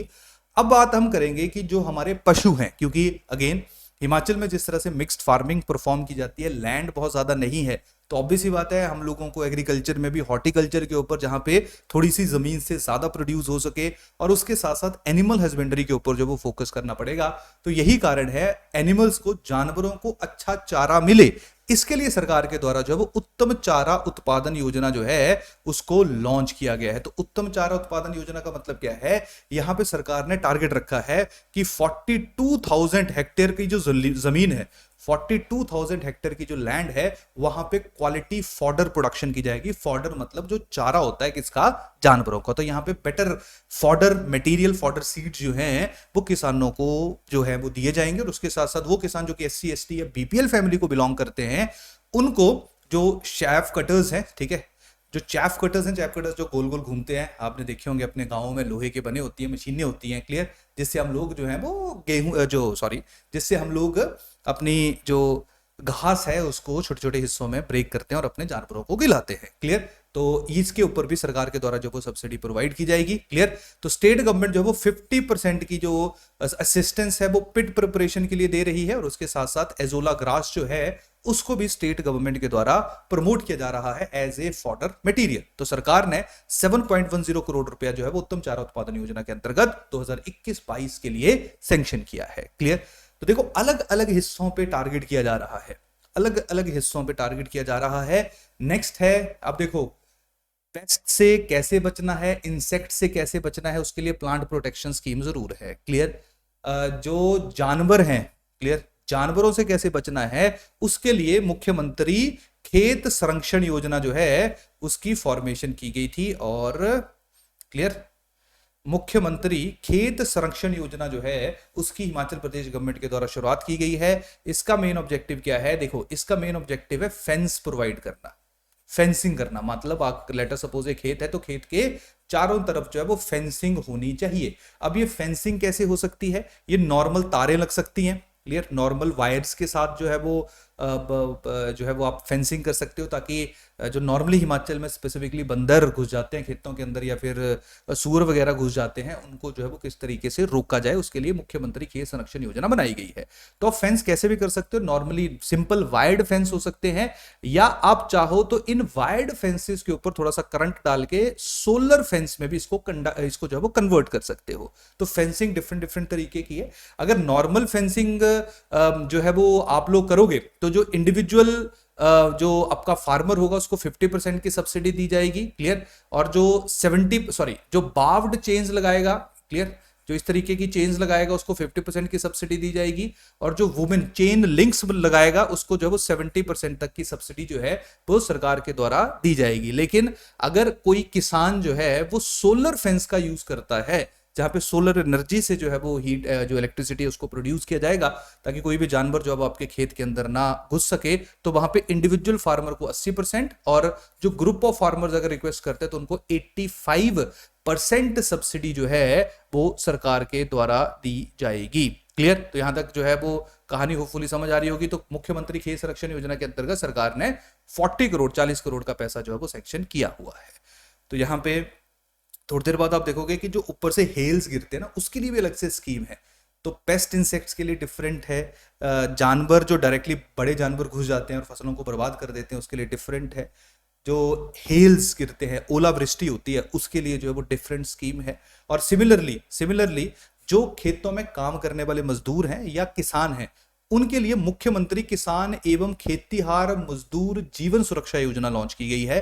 क्योंकि देखो यार, सबसे बड़ी प्रॉब्लम यही है अभी भी कि जो हमारे यहाँ पे छोटे किसान हैं, स्मॉल फार्मर्स हैं, मार्जिनल फार्मर्स हैं, उनके पास बहुत ज्यादा जमीन नहीं रहती है, तो वो जीवन यापन के लिए कोई ना कोई एक्स्ट्रा काम करते रहते हैं, मजदूरी करते रहते हैं, किसी के खेत में काम करते हैं, कोई भी जो रूरल लेवल के ऊपर उनको एम्प्लॉयमेंट की अपॉर्चुनिटी मिलती है वो उसको परफॉर्म करते रहते हैं। तो कभी खुदा ना खास्ता किसी भी तरह की मिस हैपनिंग होती है, किसी की जान चली जाती है या कोई इंजर्ड हो जाता है, उसमें वो परमानेंट डिसेबल्ड हो जाता है या जो है वो पार्शियल डिसेबल्ड हो जाता है, तो उस सिचुएशन में सरकार ने एक स्कीम निकाला हुआ है जिसका नाम है मुख्यमंत्री किसान एवं खेतीहार मजदूर जीवन सुरक्षा योजना। इसमें अगर लेटर सपोज किसी की डेथ होगी तो उसको 3 लाख रुपया सरकार की तरफ से दिया जाएगा। जो किसान या खेतीहार मजदूर यानी कि जो फार्मर्स फील्ड के ऊपर काम करने या जो एग्रीकल्चरल फील्ड के ऊपर काम करने वाला मजदूर है, परमानेंट डिसेबिलिटी के केस में 1 लाख रुपया दिया जाएगा और पार्शियल डिसेबिलिटी के केस में 10,000 से लेकर 40,000 का पैसा जो है वो गवर्नमेंट के द्वारा सैंक्शन किया जाएगा। वो डिपेंड करेगा कि डिसेबिलिटी का जो रेंज है या टाइम है या ड्यूरेशन है वो कितनी ज्यादा है। क्लियर। नेक्स्ट स्कीम की अगर हम बात करेंगे, अब देखो जमीन तो उतनी ही है, with the passage of time जो लोग हैं वो भी बढ़ते जा रहे हैं। तो अब हमें ऐसी एग्रीकल्चरल क्रॉप्स या ऐसी चीजों के ऊपर फोकस करना है जो कम एरिया में भी उगाई जाए, तो उससे पैसा बहुत ज्यादा आए या हमारे किसान भाइयों को जो है वो काफी फायदा हो। तो यही एक रीजन है सरकार ने एक और स्कीम लॉन्च की हुई है जिसका नाम है कृषि से संपन्नता योजना, कि किस तरीके से एग्रीकल्चर से आप ज्यादा प्रॉस्पेरिटी या ज्यादा पैसा जो है वो या कहीं ना कहीं ज्यादा जो डेवलपमेंट है, ग्रोथ है, वो हमारे फार्मर्स भाइयों की हो सकती है। तो कृषि से संपन्नता योजना में 2 बहुत ही इंपॉर्टेंट कैश क्रॉप्स हैं, एक है सैफरन और दूसरा आपका है हींग। तो हींग की एक प्रजाति है, क्लियर, एक स्पेशल टाइप है जिसको हाई ऑल्टीट्यूड में, जिसमें लाहौल स्पीति, किन्नौर और चंबा है, वहां पे जो है वो इंट्रोड्यूस किया जा रहा है इंस्टीट्यूट ऑफ हिमालयन बायोटेक्नोलॉजी जो कि पालमपुर के अंदर है। तो इस स्पेसिफिक स्कीम के अंतर्गत हींग और दूसरा जो सैफरन है, जो हमारे हिमाचल में जो भी एरियाज है जहां पे सैफरन की कल्टीवेशन जो है या सैफरन की कल्टीवेशन के लिए फेवरेबल हो सकते हैं, उन एरियाज को जो है वो आइडेंटिफाई किया जा रहा है। और स्टेट ने जो है वो 5 करोड़ का बजट 2020-21 के लिए इस स्पेसिफिक स्कीम के अंतर्गत रखा हुआ है। क्लियर? तो देखिए यहां पे प्रॉपर जैसा हमारा ज्योग्राफी है, शायद पंजाब में इस तरह की स्कीम्स बनाने की आवश्यकता नहीं है क्योंकि वहां पे जो फूड क्रॉप्स हैं उन्हीं से इतना पैसा आ जाता है।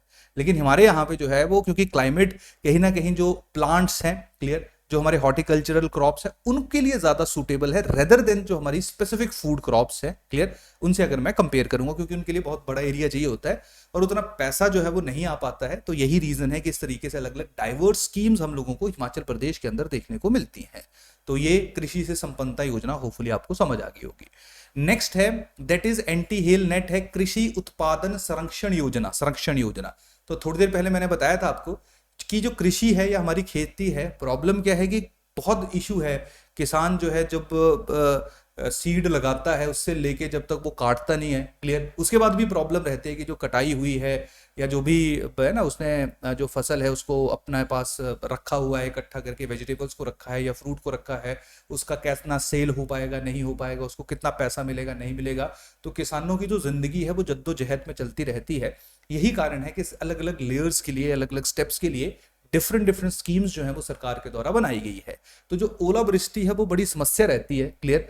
तो ओलावृष्टि से गेहूं वगैरह की जो फसल है वो ज्यादा खराब हो जाती है। क्लियर? तो यही रीजन है कि सरकार के द्वारा जो है वो एंटी हेल नेट के बनाने के लिए, यानी कि ऊपर से आपका पूरा जो खेत है उसको एंटी हेल नेट से कवर कर दिया जाएगा। तो ऊपर से अगर ओलावृष्टि भी होगी तो डायरेक्टली आपकी क्रॉप्स के ऊपर नहीं पड़ेगी, जिससे आप अपना जो भी आपकी एग्रीकल्चरल फील्ड है उसको प्रोटेक्ट कर सकते हो। और साथ साथ मंकी वगैरह या बाकी स्ट्रे एनिमल्स हैं वो भी एंटी हेल नेट जो है उनको भी प्रोटेक्ट कर लेते हैं। लेकिन जो फेंसिंग वाला सिस्टम है वो ज्यादा ड्यूरेबल है और उसके साथ साथ ज्यादा सस्टेनेबल है। बट अगेन इस स्पेसिफिक स्कीम को जब लॉन्च किया गया था तो इसका भी यही ऑब्जेक्टिव था। यहां पे सरकार जो वो अगर कोई एंटी हेल नेट लेगा तो उसको 80% सब्सिडी जो है वो सरकार के द्वारा प्रोवाइड की जाती है। क्लियर? नेक्स्ट, तो यहां तक होपफुली पूरे के पूरी जो कहानी है, स्टोरी है, वो आप लोगों को समझ आ गई है कि कैसे खेती या जो जब हमारे यहाँ पे एग्रीकल्चर की शुरुआत होती है वहां से लेके जब तक एग्रीकल्चर जो है वो प्रॉपर प्रोड्यूस नहीं आ जाती है, उसकी मार्केटिंग, उसकी सेल, हर चीज के लिए गवर्नमेंट ने अलग अलग कदमों के ऊपर, अलग अलग स्टेप्स के ऊपर अलग अलग प्रोग्राम्स या पॉलिसीज को डिजाइन किया हुआ है। तो आप लोगों की रिस्पॉन्सिबिलिटी है, क्योंकि फ्यूचर में आप एक पॉलिसी मेकिंग में भी जाओगे या पॉलिसी इंप्लीमेंटेशन में जाओगे तो आपको वो सारी चीज जो है वो विजुअलाइज होनी चाहिए कि ये चीजें जो वो क्यों है। क्लियर? बहुत लोग इनको बोलते हैं कि सर इतने फैक्ट्स हैं, इतनी स्कीम्स हैं, क्यों हम याद करें।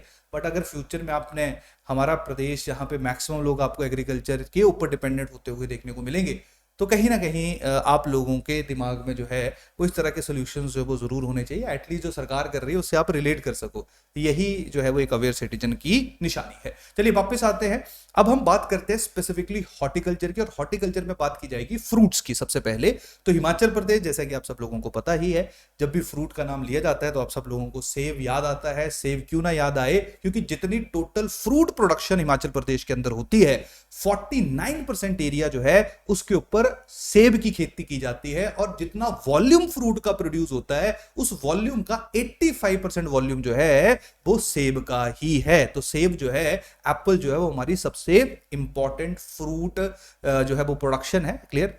और अगर मैं स्पेसिफिकली बात करूंगा जिसके ऊपर आप लोगों ने थोड़ा सा फोकस भी करना है, वो ये है कि टोटल, अब देखो यहां से आपको पता चलेगा कि हिमाचल प्रदेश ने फ्रूट के ऊपर कितना ज्यादा फोकस किया हुआ है। क्लियर? 1950-51 में फ्रूट प्रोडक्शन के अंदर जो एरिया हुआ करता था वो सिर्फ 792 हेक्टेयर था। क्लियर? और सिर्फ 1200 टन की प्रोडक्शन हुआ करती थी। लेकिन 2020-21 की अगर मैं बात करूंगा तो यहां पे एरिया जो वो 2,34,779 हेक्टेयर हो चुका है। क्लियर? और जो प्रोडक्शन है वो 6.24 लाख टन हो चुकी है 2021-22 की, या सॉरी अगर मैं 2020-21 की बात करूंगा, और 21-22 में अगर दिसंबर 2021 तक देखा जाएगा तो यही प्रोडक्शन जो वो 6.97 लाख टन हो चुकी है। तो इसका मतलब क्या है कि फ्रूट प्रोडक्शन में with the passage of time हम लोग क्या देख रहे हैं, हम लोग ग्रोथ देख रहे हैं। और इसमें भी बात की जाए एप्पल की, तो एप्पल जो वो सबसे इंपॉर्टेंट प्रोडक्शन या हम सबसे इंपॉर्टेंट हमारी फ्रूट क्रॉप है। 49% ऑफ टोटल एरिया जो वो एप्पल के अंदर है, और 85% ऑफ टोटल जो फ्रूट प्रोडक्शन है वो एप्पल का ही उसमें होल्ड है। क्लियर, मतलब एप्पल की ही वो प्रोडक्शन है। क्लियर, एप्पल की अगर हम बात करेंगे तो देखिए 1950-51 में सिर्फ 400 हेक्टेयर जो है वो एप्पल के अंदर हमारा एरिया हुआ करता था, यानी कि जहां पे एप्पल ऑर्चर्ड्स हुआ करते थे। क्लियर, 1960 में जो है ये 3025 हेक्टेयर हो गया, और अब 2020-21 तक आते आते 1,14,646 हेक्टेयर एरिया जो है वो एप्पल क्रॉप के अधीन है, यानी जहां पे एप्पल क्रॉप प्रोड्यूस की जाती है। क्लियर, ये सो की जाती है, कल्टीवेट की जाती है, जो मर्जी आप बोल लीजिए। क्लियर, अब देखिए सबसे बड़ी बात क्या है कि हॉर्टिकल्चर में भी दो तरह की क्रॉप्स होती हैं। एक आपकी ट्रॉपिकल क्रॉप्स होती हैं जो गर्म क्षेत्रों में है। क्लियर, एक जो है वो आपकी टेम्परेट क्रॉप्स होती है जो ठंडे क्षेत्रों में होती है, जो जैसे एप्पल जो है वो आपका एक टेम्परेट जो क्रॉप है उसका एक एग्जांपल है। और ट्रॉपिकल या सब ट्रॉपिकल की मैं बात करूंगा, जो सिट्रस फ्रूट रहते हैं मेनली, वो आप लोगों को जो है वो सब ट्रॉपिकल क्लाइमेट में देखने को मिलते हैं।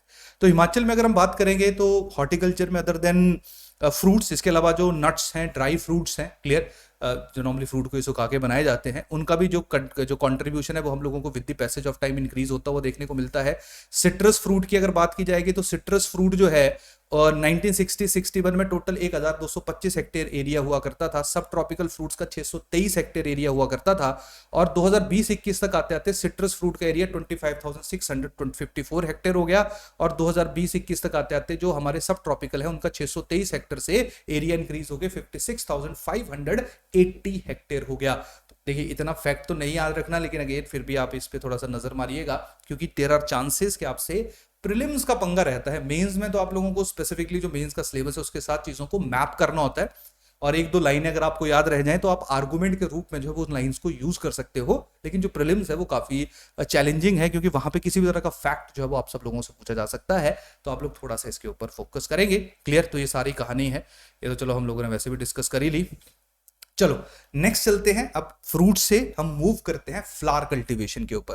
ध्यान रखिए, जहां जमीन कम होगी ऑब्वियस ही बात है वहां पे आप लोगों को अलग अलग तरीके से जो है वो अपने एग्रीकल्चरल या जो एलाइड हमारी एग्रीकल्चर की सर्विसेज है उनसे साथ जो है वो, या जो एलाइड हमारी क्रॉप्स हैं उनके साथ ही आगे बढ़ना है। और फ्लावर कल्टीवेशन जो है that is the most important thing. और फ्लोरिकल्चर यानी कि दिसंबर 2021 तक की बात की जाएगी तो 373.57 हेक्टेयर एरिया जो है वो फ्लावर कल्टीवेशन के अंदर हमें देखने को मिलता है, जहां पे 2 टिश्यू कल्चरल लेबोरेटरीज जो हैं उनको डेवलप किया गया है, जहां पे अलग अलग जगहों के ऊपर बेस्ट क्वालिटी के फ्लावर्स जो है उनको भेजा जाता है, जिनमें सबसे पहले जो है वो आपकी महोग बाग है जो कि सोलन डिस्ट्रिक्ट के अंदर है चैल में, और दूसरी जो है वो पालमपुर में आपको देखने को मिलती है लैब, जो कि कांगड़ा डिस्ट्रिक्ट के अंदर है। इसके साथ साथ कोऑपरेटिव सोसाइटीज जो हैं वो फ्लावर कल्टीवेशन में बहुत बढ़ चढ़ के हिस्सा ले रही हैं। क्लियर, 10 फार्मर कोऑपरेटिव सोसाइटी जो है they are functioning for the production and marketing of flowers in district Shimla, Kangra, Lahaul Spiti, Solan, Hamirpur and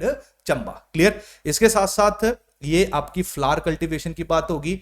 अब अगर हम मशरूम कल्टीवेशन की बात करेंगे, क्लियर, तो आप सब लोगों को पता ही है कि मशरूम जो है वो एक है ना एक स्पेशल टाइप ऑफ टेक्सचर चाहिए होता है उसको, जैसे ब्लैक से कलर का होता है ना जिसके ऊपर मशरूम को प्रोड्यूस किया जाता है या जिसके ऊपर मशरूम लगता है। क्लियर, तो मशरूम कंपोस्ट के लिए पेस्चराइड कंपोस्ट जो है 524.72 मीट्रिक टन, क्लियर, इसको प्रिपेयर और डिस्ट्रीब्यूट किया गया है डिपार्टमेंटल यूनिट से, जो कि सोलन, रामपुर, बजोरा और पालमपुर में है। तो आसान भाषा में इन 4 जगहों से जो कंपोस्ट है जो जिसके ऊपर मशरूम प्रोड्यूस किया जाता है, जिसके ऊपर जो मशरूम की खेती के लिए सबसे इंपॉर्टेंट चीज रहती है, वो इन 4 जगहों से अलग अलग जगहों के ऊपर डिस्ट्रीब्यूट किया गया है। क्लियर, और टोटल जो मशरूम है 2021 तक जो प्रोड्यूस हुआ है वो है 18,308 मीट्रिक टन। और यहां पे मशरूम के साथ साथ हम लोग हनी को भी ऐड कर लेते हैं, तो टोटल जो हनी की प्रोडक्शन है वो 1566 मीट्रिक टन है। तो हॉर्टिकल्चर में आगे सब डिविजन्स अगर हम देखेंगे एग्रीकल्चर की और फर्दर हम डिवाइड करेंगे, तो यहाँ पे चाहे मशरूम कल्टीवेशन की बात की जाए, हनी कल्टीवेशन की बात की जाए, या हनी की बात की जाए, हनी प्रोडक्शन की बात की जाए, या कहीं ना कहीं फ्लावर कल्टीवेशन की बात की जाए यानी कि फ्लोरिकल्चर की बात की जाए, तो ये सारे के सारे जो अलग अलग एस्पेक्ट्स हैं इन सबको आपने इंक्लूड करना है। और मशरूम जब उसको खुम्बी कहते हैं आप सब लोगों को पता होगा, तो हिमाचल प्रदेश सरकार के द्वारा एक स्कीम लॉन्च की गई थी 2019-20 में, जिस स्कीम का नाम था हिमाचल खुम्ब विकास योजना, कि किस तरीके से आप हिमाचल प्रदेश के अंदर जो खुम्ब या जो मशरूम है उसको और ज्यादा बेटर कर सकते हो। क्लियर। अब देखिए यहाँ पे इस स्पेसिफिक स्कीम के अंतर्गत अलग अलग यूनिट्स, जैसे बिलासपुर में देखिए 10 हैं, चंबा में 3 हैं, हमीरपुर में 15 हैं, कांगड़ा में 52 यूनिट जो हैं वो एस्टेब्लिश किए गए हैं, और टोटल बेनिफिशियरीज जो इन 52 यूनिट से हैं वो 122 हैं। क्लियर। किन्नौर, लाहौल और जो आपका मंडी किन्नौर, कुल्लू एंड लाहौल एंड स्पीति है, वहां पे किसी भी तरह का जो है वो आपको खुम्ब कल्टीवेशन नहीं देखने को मिल रहा है। क्लियर। क्योंकि बहुत ज्यादा एक्सट्रीम जो कम टेम्परेचर रहता है वहां पे हमें ज्यादा प्रोडक्शन इनकी देखने को नहीं मिलती है। यही कारण है कि जो लोअर वाले एरियाज है वहां पे ज्यादा इंपॉर्टेंस दी गई है, वहां पे ज्यादा तवज्जो दी गई है, और जो थोड़े से हिली एरियाज हैं, क्लियर, वहां पे जो है वो ज्यादा पुश जो है वो खुम्ब या जो मशरूम प्रोडक्शन है उसको वो नहीं किया गया है। तो आप लोग थोड़ा सा जो है वो हिमाचल खुम्ब विकास योजना के अंतर्गत जो है वो थोड़ा सा आइडिया रखिए। क्लियर। जहां पे 5,000 करोड़ रुपया जो है वो, सॉरी 5,000 बहुत ज्यादा हो गया, 500 करोड़ रुपया जो है वो रिसीव किया गया था, और उसमें से 65 लाख रुपया जो है अप्रोक्सीमेटली वो खर्च किया जा चुका है, और 411 फार्मर्स जो है वो स्कीम के अंतर्गत टोटल जो है वो क्या हो चुके हैं, उनको बेनिफिट मिल चुका है। तो ये जो सारे हैं कितने बेनिफिशियरी हैं, यानी कि कितने लोग हैं जिनको इस स्पेसिफिक स्कीम के अंतर्गत बेनिफिट मिला है। क्लियर। यहां तक कहानी सबको समझ आ रहा है। चलिए आगे चलते हैं थोड़ा सा। फूलों के लिए, फ्लावर्स कल्टीवेशन के लिए एक स्कीम है, दैट इज हिमाचल पुष्प क्रांति योजना। तो जो अनस्किल्ड या स्किल्ड अनएम्प्लॉयड लोग हैं उनके लिए एम्प्लॉयमेंट प्रोवाइड करने के लिए जो है वो इस स्पेसिफिक स्कीम को जो है वो लॉन्च किया गया है, ताकि लोग जो है वो फ्लोरिकल्चर में ज्यादा से ज्यादा इन्वॉल्व हों। और इसके लिए 2021-22 के लिए 11 करोड़ रुपया जो है वो सरकार के द्वारा सैंक्शन किया गया है, और 1,000 या 1.82 करोड़ रुपीज अभी तक स्पेंड हो चुका है। अब इतनी डिटेल में मत जाना कि कितना खर्चा हो गया, लेकिन फिर भी चलिए थोड़ा सा आप लोगों को पता होना चाहिए। क्लियर। तो ये तो हॉर्टिकल्चर से रिलेटेड कुछ इंपॉर्टेंट हमारे हिस्से हो गए। अब अगली बात आएगी कि जो हॉर्टिकल्चरल प्रोड्यूस हैं उनको मार्केट कैसे किया जाए, और सबसे इंपॉर्टेंट चीज क्या है, क्योंकि हॉर्टिकल्चर में स्पेशली अगर मैं फ्रूट्स की बात करूंगा, फ्लावर्स की बात करूंगा, स्पेसिफिकली मैं फ्रूट्स की बात करूंगा, तो फ्रूट्स का आप सब लोगों को पता ही है कि इनका पेरिशेबल नेचर होता है, यानी कि बड़ी जल्दी खराब हो सकते हैं।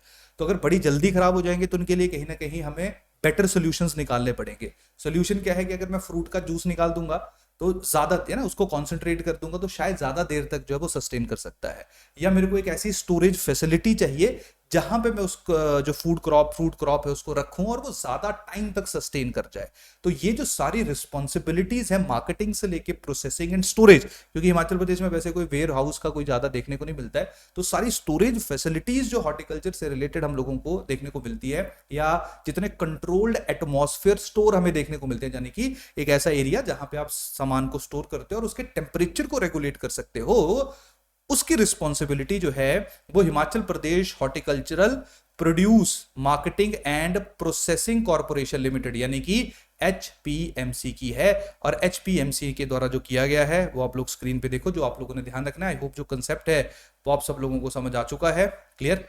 तो यहां पे जो 5 कंट्रोल्ड एटमॉस्फेयर स्टोर्स हैं, देखो कहां कहां हैं वो, शिमला और कुल्लू में हमें देखने को मिलेंगे, जरोल टिक्कर, ठीक है जी, इसके साथ जरोल टिक्कर, दूसरा जो है वो आपका है गुम्मा कोटखाई में, उड़ी कुमारसे में, ठीक है जी, रोहड़ू आ गया, कोटगढ़ आ गया, ठीक है जी। तो ये 5 जो है वो हम लोगों को अलग अलग कंट्रोल्ड जो एटमॉस्फेयर जो भी हमारे प्रोसेसिंग या जो भी हमारे स्टोर्स हैं वो हम लोगों को देखने को मिलते हैं। क्लियर।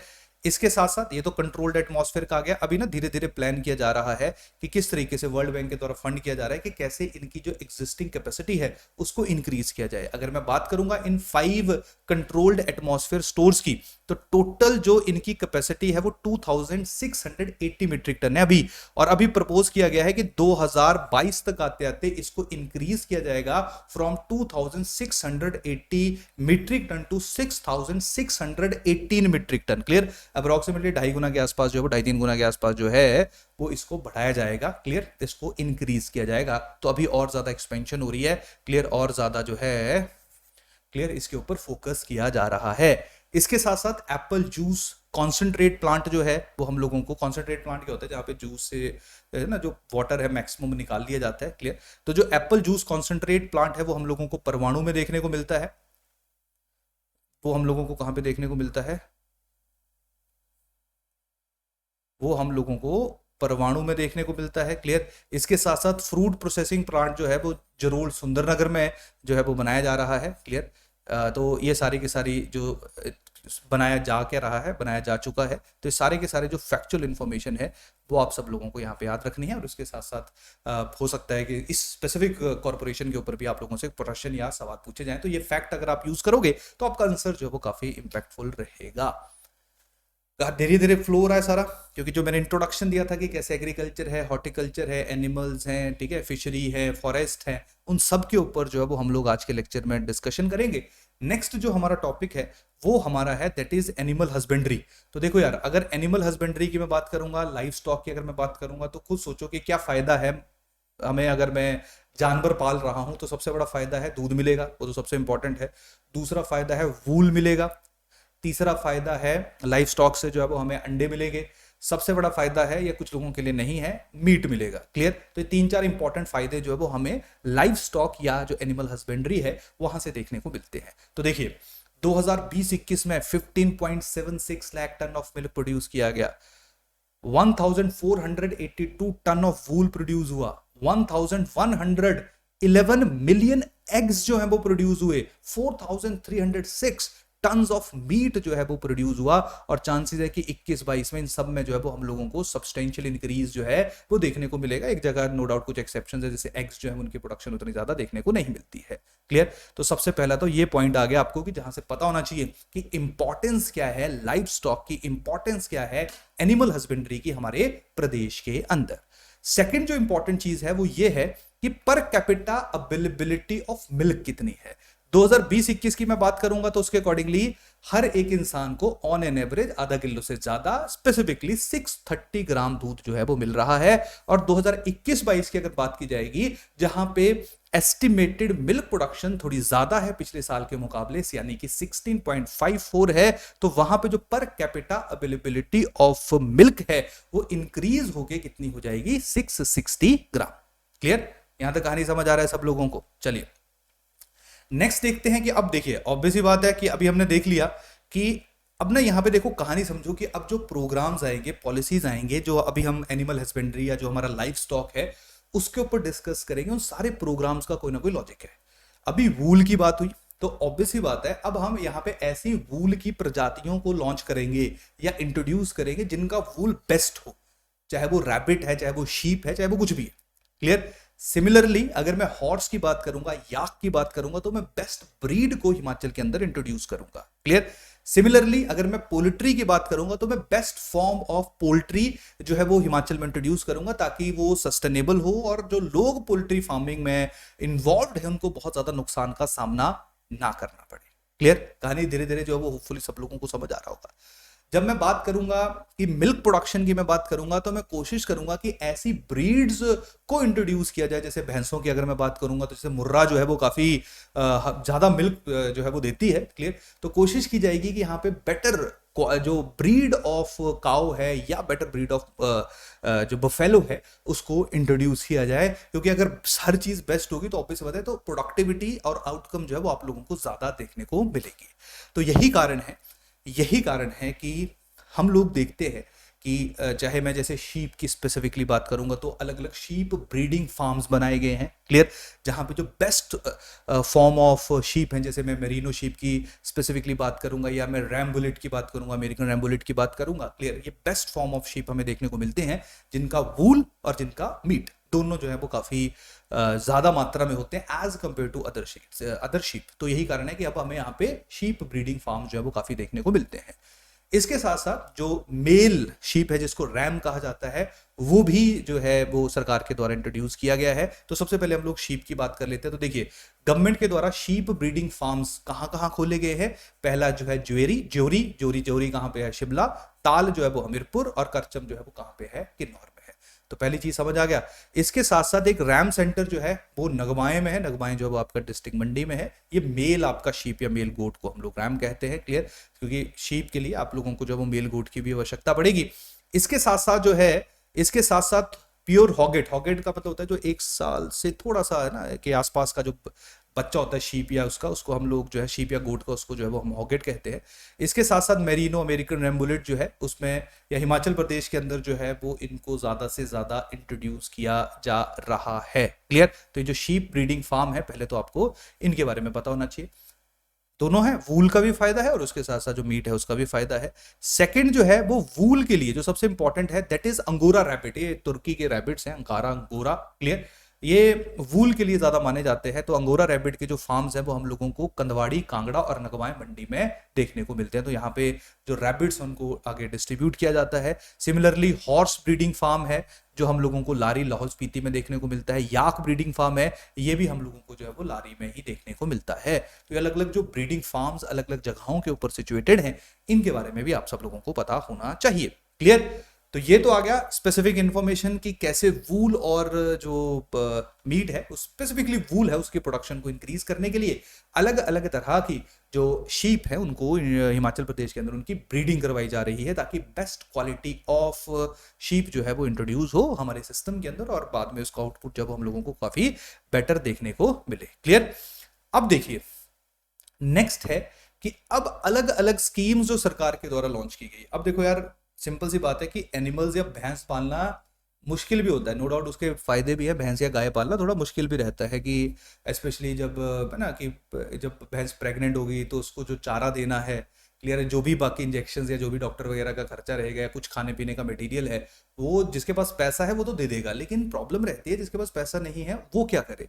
तो यही कारण है सरकार ने जो है वो जो जनरल बीपीएल फार्मर्स हैं उनके लिए स्पेशल प्रोविजंस बनाए हुए हैं, जहां पे हर दिन का 3 केजी का जो है वो प्रेगनेंसी राशन जो है वो काओ है ना, जो लास्ट के 3 महीने होंगे काओ के प्रेगनेंसी के, वहां पे 3 केजी पर डे जो राशन है, क्लियर, वो प्रोवाइड किया जाएगा और वो भी काफी सब्सिडाइज रेट पे होगा। 50% सब्सिडी जो है वो सरकार उसके ऊपर देगी।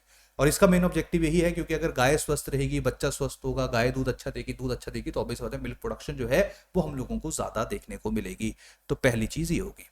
दूसरा आ गया उत्तम पशु पुरस्कार योजना। अब देखिए, मान लो किसी ने मेहनत की अपने पशु के ऊपर और वो ज्यादा दूध दे रहा है। वैसे एक जो है वो कंडीशन है कि अगर मान लो किसी की जो भैंस या गाय या जो भी कैटल है, वो फैलो है, कुछ भी है, वो 15 लीटर या उससे ज्यादा का दूध डेली बेसिस के ऊपर दे रही है, तो सरकार जो है वहां पे उस बेनिफिशियरी को 1000 रुपया जो है वो पर एनिमल के हिसाब से देती है।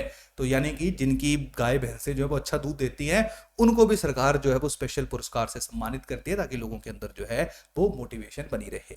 तो ये तो बात होगी जो हमारी गाय भैंसे हैं। अब बात करेंगे पोल्ट्री की, ठीक है, that is the most important thing. तो पोल्ट्री की अगर बात की जाए तो देखो अलग अलग तरह के प्रोजेक्ट बनाए गए हैं। एक छोटा सा प्रोजेक्ट है, बैकयार्ड प्रोजेक्ट है, यानी कि आप घर के पीछे भी ना 50-100 चूजों को इकट्ठा करके जो है वो अपना पोल्ट्री जो का बिजनेस जो है उसको शुरू कर सकते हो, या थोड़ा ज्यादा स्केल के ऊपर कर सकते हो, ठीक है, 200 कर सकते हो या 3000 कर सकते हो, 4000 कर सकते हो। तो अलग अलग लेयर्स में जो पोल्ट्री डेवलपमेंट स्कीम्स हैं वो सरकार के द्वारा इंट्रोड्यूस की गई हैं, जिनमें जैसे सबसे पहले जो वो बैकयार्ड पोल्ट्री प्रोजेक्ट है, जहां पे 3 वीक ओल्ड लो इनपुट टेक्नोलॉजी बर्ड। अब देखो यार, थोड़े से ना टेक्निकल शब्द होते हैं तो नहीं, जैसे ब्रॉयलर सुना होगा आपने, उसी तरीके से एक लो इनपुट टेक्नोलॉजी LIT बर्ड होता है। ये क्या होता है ना, देखने में देसी मुर्गे की तरह होता है, मतलब कलरफुल होते हैं ना हमारे यहाँ के देसी मुर्गे, होपफुली आप लोगों ने देखे होंगे, ठीक है जी। तो जो हमारे यहाँ के देसी मुर्गे हैं जो कलरफुल रहते हैं, उसी तरह का ये दिखता है। ब्रॉयलर से व्हाइट होता है ना, ये थोड़ा अलग अलग तरह का दिखता है, लेकिन ये ज्यादा जल्दी वेट गेन करता है, क्लियर, और ज्यादा बेटर रहता है, ज्यादा इम्यून होता है डिजीज से। तो यही कारण है कि जो लो इनपुट टेक्नोलॉजी बर्ड्स है उनके ऊपर जो वो ज्यादा आजकल फोकस किया जा रहा है।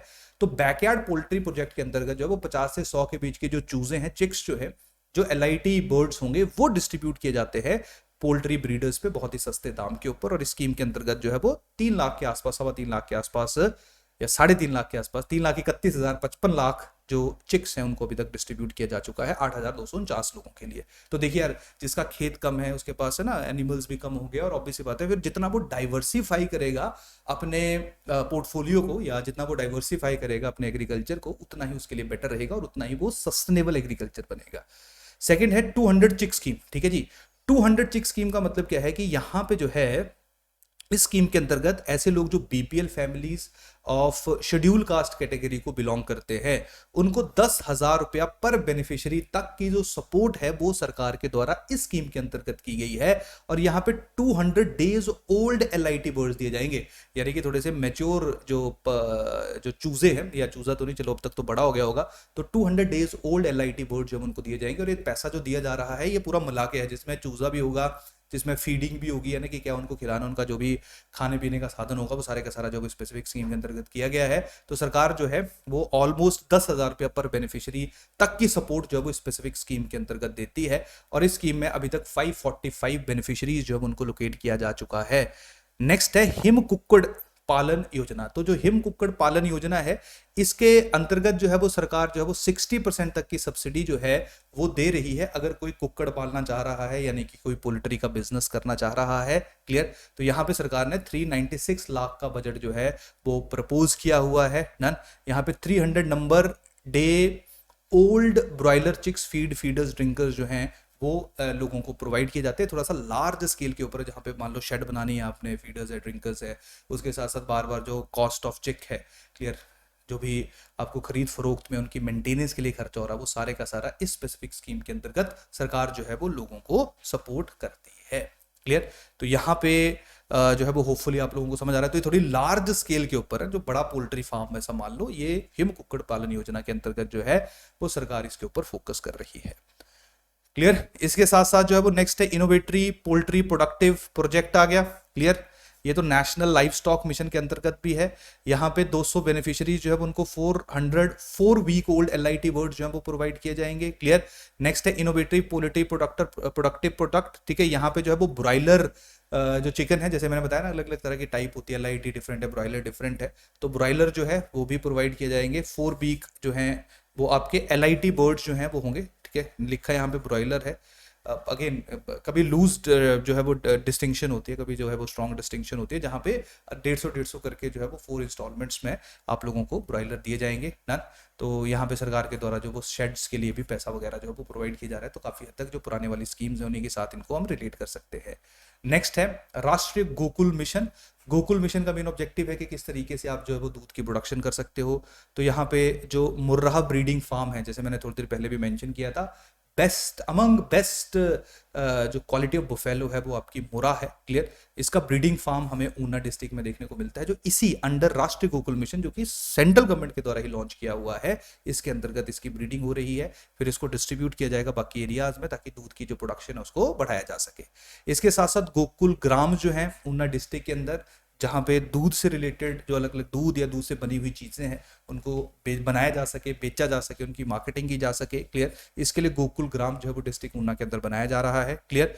इसके साथ साथ जो है वो प्रोजेनी टेस्टिंग जर्सी, जो कि काऊ की एक ब्रीड है, उसको डिस्ट्रिक्ट कांगड़ा में इंट्रोड्यूस किया गया है। Embryo transplantation technique. क्लियर। तो देखिए जो साहिवाल, रेड सिंधी, जो अलग अलग ब्रीड्स हैं काऊ की, इनको कंजर्व करने के लिए और इनके आगे प्रोपोगेशन करने के लिए जो वो एम्ब्रियो ट्रांसप्लांटेशन टेक्निक जो है वो उसको यूज किया जा रहा है, ताकि एम्ब्रियो को ही डायरेक्टली ट्रांसप्लांट किया जाए। क्लियर। और बेस्ट क्वालिटी ऑफ ब्रीड जो रेड सिंधी है या साहिवाल है उसको प्रिजर्व किया जा सके। Clear. Through embryo transfer technology. और ये आप लोगों को कहां पे देखने को मिल रहा है? पालमपुर के अंदर, जो कि डिस्ट्रिक्ट कांगड़ा में है। और उसके साथ साथ ट्रेनिंग के लिए जो है वो सेंटर जो पैसा जो है वो हिमाचल प्रदेश लाइफ स्टॉक डेवलपमेंट बोर्ड को 1,292 लाख रुपए का जो पैसा है, या लाख रुपए जो है वो सैंक्शन किए गए हैं, ताकि वो प्रॉपर ट्रेनिंग जो वो एस्टेब्लिश कर सके इन ऊना डिस्ट्रिक्ट अंडर राष्ट्रीय गोकुल मिशन। तो आसान भाषा में राष्ट्रीय गोकुल मिशन का ऑब्जेक्टिव यही है कि जो हमारी बुफेलो या कैटल है या काउ है, उसको वो किस तरीके से जो है वो बेटर जो ब्रीड है उसको इंट्रोड्यूस किया जाए, और उससे अल्टीमेटली जो मिल्क प्रोडक्शन है वो हम लोगों को इंक्रीज होती हुई देखने को मिलेगी। डन। इसके साथ साथ सब्सिडाइज्ड रैम्स जो हैं वो शीप ब्रीडर्स को प्रोवाइड किए जाएंगे, यानी कि जो मेल शीप है वो दी जाएगी, जिसके ऊपर 60% सब्सिडी जो है वो सरकार प्रोवाइड करेगी। और वहां पे 50 शीप के ऊपर 2 रैम जो हैं वो मिलेंगे। क्लियर। अगर 50 शीप हैं तो वहां पे 2 रैम पर बेनिफिशियरी जो है वो प्रोवाइड किए जाएंगे, मेल जो शीप है वो दी जाएगी। नेक्स्ट है कृषक बकरी पालन योजना। कृषक बकरी पालन योजना का ऑब्जेक्टिव क्या है? यहाँ पे जो आपको ना डिफरेंट मतलब गोट्स के अलग अलग कॉम्बिनेशन बनाए गए हैं, या तो किसी को 11 गोट्स मिलेंगी, 10 फीमेल होंगी, 1 मेल होंगी, 5 गोट मिलेंगी, 3 गोट मिलेंगी। क्लियर। कि कौन कौन सी प्रजाति की? बीतल की, सिरोही की, जमुनापरी की और white Himalayan. Clear. Long headed breed. ठीक है। इसके ऊपर सरकार जो है वो 60% सब्सिडी जो है वो लोगों को प्रोवाइड करेगी, और उसके साथ साथ इंश्योरेंस भी होगा, और साथ में जो फीड एंड फॉडर है वो भी जो है वो प्रेगनेंसी के दौरान जो बकरियों की प्रेगनेंसी होगी उसके दौरान जो सरकार के द्वारा प्रोवाइड किया जाएगा उसके ऊपर भी आपको सब्सिडी देखने को मिलेगी। तो चाहे भेड़ है, बकरी है, भैंस है, काऊ है, हर एक के ऊपर जो है वो आप लोग अलग अलग स्कीम जो एनिमल हस्बेंड्री के अंदर देख रहे हो। ये बड़ा इंपॉर्टेंट है, इसको थोड़ा सा आप लोग ध्यान रखोगे। जो हमारा लाइव स्टॉक सेंसस है, क्लियर, लाइव स्टॉक सेंसस है, जिसमें आप लोग देखोगे कि टोटल जो है,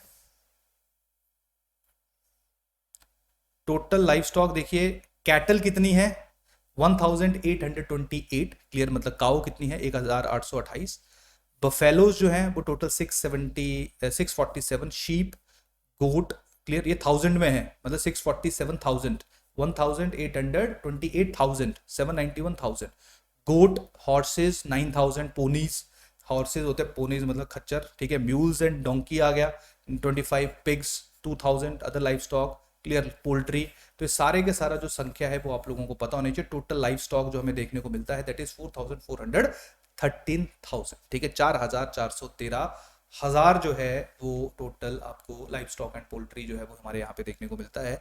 तो थोड़ा सा ना इस फैक्ट को, इस डाटा को जो आप लोग याद रख लेना।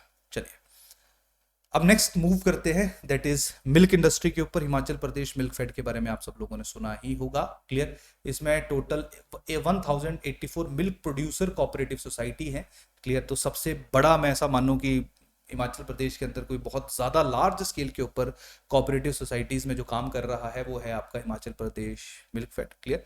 टोटल जो मेंबरशिप है, यानी कि जो टोटल लोग इस सोसाइटी के अंदर या इन सोसाइटीज़ के साथ जुड़े हुए हैं वो 46,000 के आसपास है, क्लियर। और नेक्स्ट जो है यहाँ इसके टोटल 22 मिल्क चिलिंग सेंटर्स चल रहे हैं जिनकी कैपेसिटी 91,500 है, यानी कि दूध ठंडा रहेगा तो खराब होने के चांसेस जो है वो ज़्यादा रहेंगे। मिल्क पाउडर बनने का प्लांट है जहाँ पे 5 metric ton per day Duttnagar Shimla district के अंदर है, क्लियर। वहाँ पे जो है वो आपका मिल्क पाउडर बन रहा है। कैटल फीड प्लांट बन रहा है भोर में, जो कि हमीरपुर के अंदर है, 16 मीट्रिक टन पर डे की कैपेसिटी इसकी है। एवरेज मिल्क प्रोडक्शन जो है जो गांव से, क्योंकि वही जैसे अमूल वाला कंसेप्ट है कि लोगों से ही, कोऑपरेटिव सोसाइटीज का यही कंसेप्ट रहता है, लोगों से ही सामान उठाया गया, लोगों से दूध लिया गया, 1,33,000 लीटर पर डे जो गांव से है वो दूध उठाया जा रहा है। इसके साथ साथ जो आप लोगों को अलग अलग आर्मी यूनिट्स में भी सप्लाई किया जा रहा है, डगशाई, शिमला, पालमपुर, योल, ये तो चलो बिल्कुल नॉर्मल चीज़ें हैं। और मिल्क फेड आप लोगों को पाउडर, घी, बटर, दही, यानी कि दूध से बनी हुई जितनी भी प्रोडक्ट्स हैं, क्लियर, वो सारा देखने को मिलता है। एक खोआ मिलता है, हिम के नाम से वो खोआ है, इसको थोड़ा सा जो वो आप लोग याद रख लेना। तो आसान भाषा में जो मिल्क या मिल्क से बनी जो प्रोड्यूस है उसके लिए जो है हिमाचल प्रदेश मिल्क फेड का बहुत ज़्यादा कॉन्ट्रीब्यूशन है। डन। इसके साथ साथ जो है वो अभी 50,000 लीटर पर डे कैपेसिटी का एक मिल्क प्रोसेसिंग प्लांट बना है चक्कर, जो कि डिस्ट्रिक्ट जो है वो मंडी में है, क्लियर। सिमिलरली जो इंसेंटिव्स हैं 2,000 रुपीज़ के इंसेंटिव जो है वो 937 मिल्क प्रोड्यूसर मंडी, शिमला और कुल्लू डिस्ट्रिक्ट्स के जो लोग हैं उनको डिस्ट्रीब्यूट किया गया है, जिन्होंने काफ़ी अच्छा कंट्रीब्यूट किया है। एक न्यू बेकरी बिस्किट प्लांट जो है जिसकी capacity 6 metric ton per day है, वो भी मिल्क प्रोसेसिंग प्लांट जो कांगड़ा के अंदर है वो भी यहाँ पे, या इस स्पेसिफिक जो स्कीम हमारी है या ये स्पेसिफिक जो मिल्क फेड है इसके अंतर्गत जो हम लोगों को देखने को मिलता है। तो आप बस ये छोटी छोटी चीज़ें जो वो ध्यान रखोगे, क्लियर, डन। नेक्स्ट आ गया वूल प्रोक्योरमेंट एंड मार्केटिंग फेडरेशन। वूल की प्रोक्योरमेंट करना और उसको मार्केट करना, सेल करना, सारी की सारी रिस्पॉन्सिबिलिटी के लिए WPMF की जो है वो संरचना की गई है, क्लियर।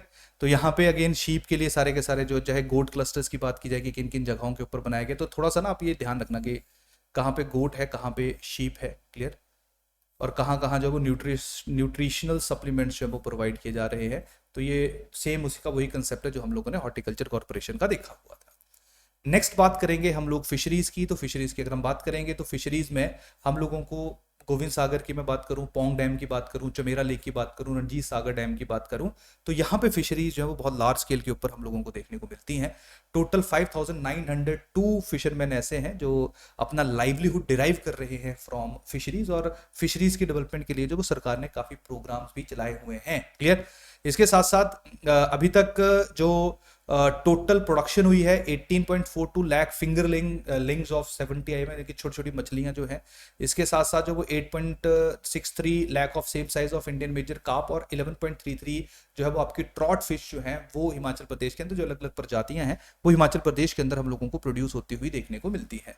साथ में अगर बात की जाएगी फिशरीज की, तो जो जो लोग फिशरीज में इन्वॉल्व हैं उनके लिए सरकार ने जो इंश्योरेंस स्कीम का जो है वो उसको इंश्योरेंस स्कीम को लॉन्च किया है, जहां पे 5 लाख रुपया जो है वो डेथ या परमानेंट इंश्योरेंस फिशरी सेक्शन में जो लोग लगे हुए हैं उनको 5 लाख का इंश्योरेंस, अगर किसी की डेथ हो जाती है, परमानेंट डिसेबिलिटी है, तो 5 लाख रुपया जो है वो सरकार के द्वारा दिया जाएगा। इसके साथ साथ ट्रॉट लाइवलीहुड इंश्योरेंस स्कीम है, जहां पे स्टेट गवर्नमेंट और जो बेनिफिशियरी है यानी कि जो फिशरमैन है वो प्रीमियम अमाउंट को शेयर करता है। 65% पैसा सरकार डालेगी और 35% जो है वो बेनिफिशियरी डालेगा। यानी कि एक फिशरमैन है, उसका 100 रुपए का प्रीमियम है, तो 65 रुपया स्टेट गवर्नमेंट डालेगी और 35 रुपया जो वो कौन डालेगा, वो बेनिफिशियरी डालेगा। क्लियर। और ये जो एग्जीक्यूट किया जा रहा है स्कीम को, वो यूनाइटेड इंडिया इंश्योरेंस कंपनी है। क्लियर।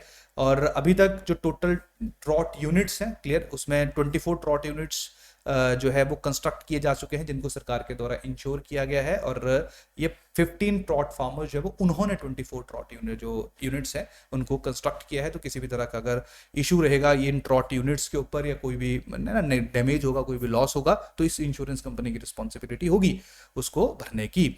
हर एक ट्रॉट यूनिट जो है उसको मैक्सिमम 2.5 लाख रुपए तक का जो वो लॉस है वो बियर कर सकता है, और उसको जो प्रीमियम पे करना पड़ेगा, अगर मान लो उसको 2.5 लाख तक का लॉस हो रहा है और उसका इंश्योरेंस उसने क्लेम करना है, तो उसका जो ईयरली प्रीमियम होगा वो 19,175 होगा, जिसमें से 65% जो वो स्टेट गवर्नमेंट के द्वारा जो है वो उसको बियर किया जाएगा। तो आसान भाषा में जो ट्रॉट फार्म्स है वो होंगे तो नॉर्मली इंडिविजुअल फार्मर्स ही या इंडिविजुअल फिशरमैन ही। क्लियर। तो जिनके भी ट्रॉट फार्म्स है वो अपने फार्म को इंश्योर करवा सकता है अंडर दिस स्पेसिफिक स्कीम।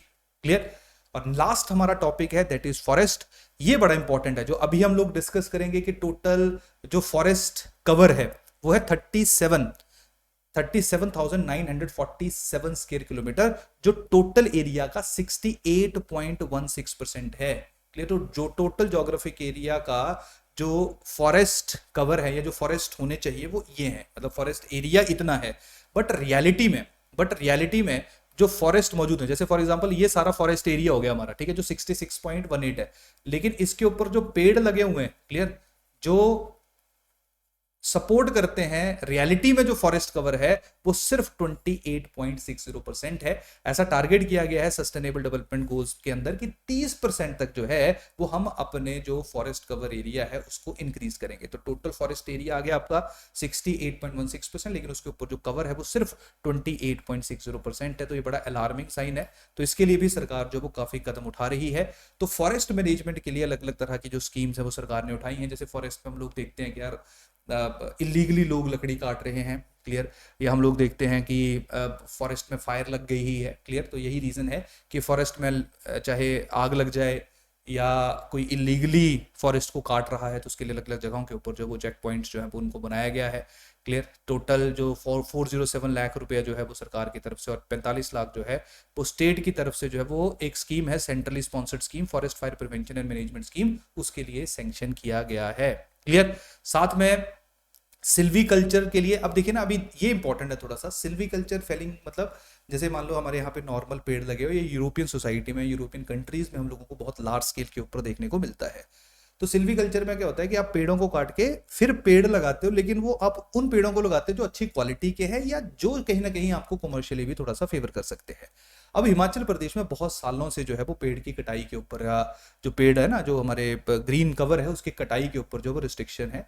अभी कुछ समय पहले जो सुप्रीम कोर्ट है उसने सिल्वीकल्चर को प्रमोट करने के लिए जो है वो नूरपुर रेंज, जो नूरपुर फॉरेस्ट डिवीजन के अंदर है, भराड़ी रेंज जो कि बिलासपुर फॉरेस्ट डिवीजन के अंदर, और पोंटा रेंज जो कि पोंटा फॉरेस्ट डिवीजन के अंदर है, वहां पे खैर, चैल और जो साल का पेड़ है, चील और साल का पेड़ है, उसको काटने की मंजूरी दे दी है। उसको काट के अगेन वहां पे पेड़ ही लगेंगे, लेकिन वहां पे डिफरेंट तरह के जो वो पेड़ लगाए जाएंगे।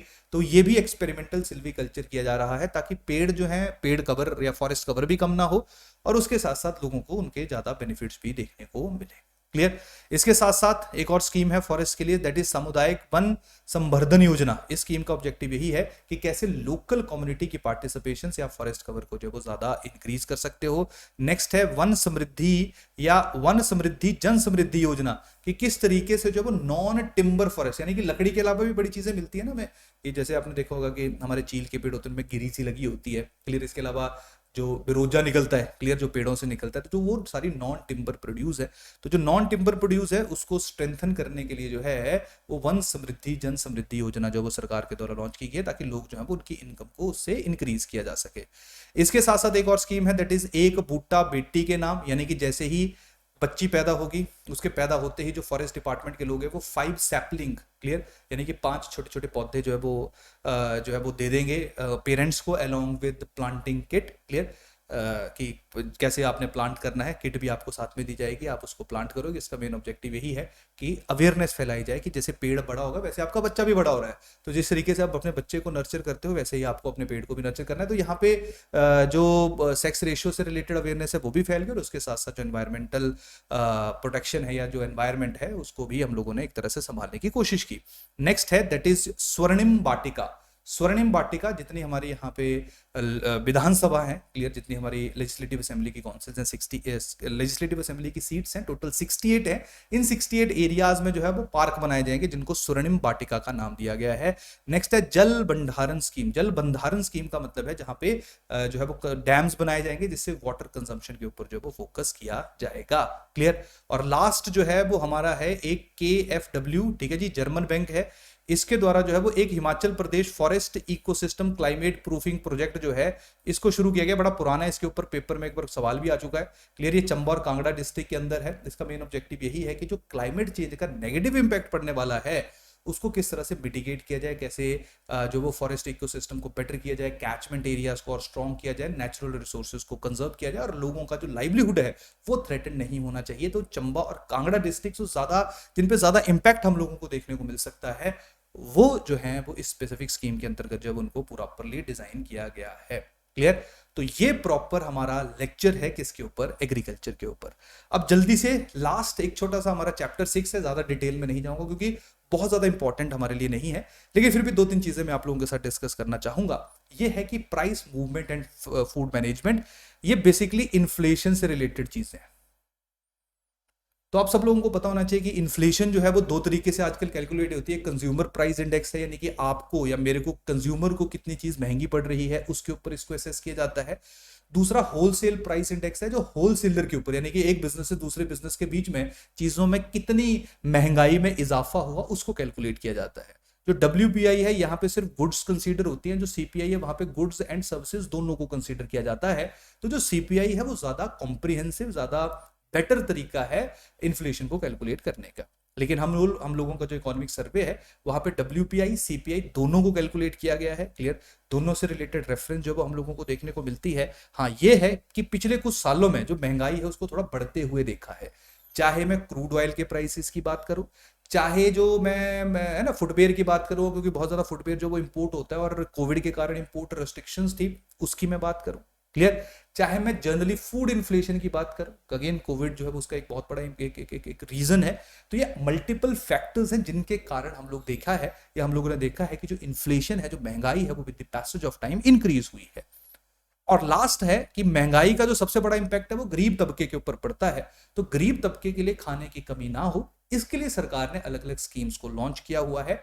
चाहे वो नेशनल फूड सिक्योरिटी मिशन है, चाहे वो बाकी जो अबव पॉवर्टी लाइन वाले लोग हैं उनको पब्लिक डिस्ट्रीब्यूशन डिपो के थ्रू जो है वो अनाज प्रोवाइड किया जा रहा है। ये सारे के सारे जो एस्पेक्ट हैं वो फूड सिक्योरिटी के अंतर्गत आएंगे।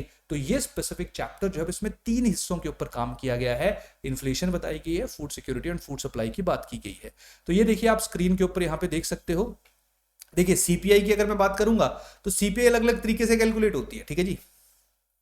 CPI अलग अलग तरीके से, CPI रूरल अलग निकलता है, CPI अर्बन अलग निकलता है, CPI कंबाइंड यानी कि रूरल और अर्बन को कंबाइंड करके महंगाई निकाली जाती है।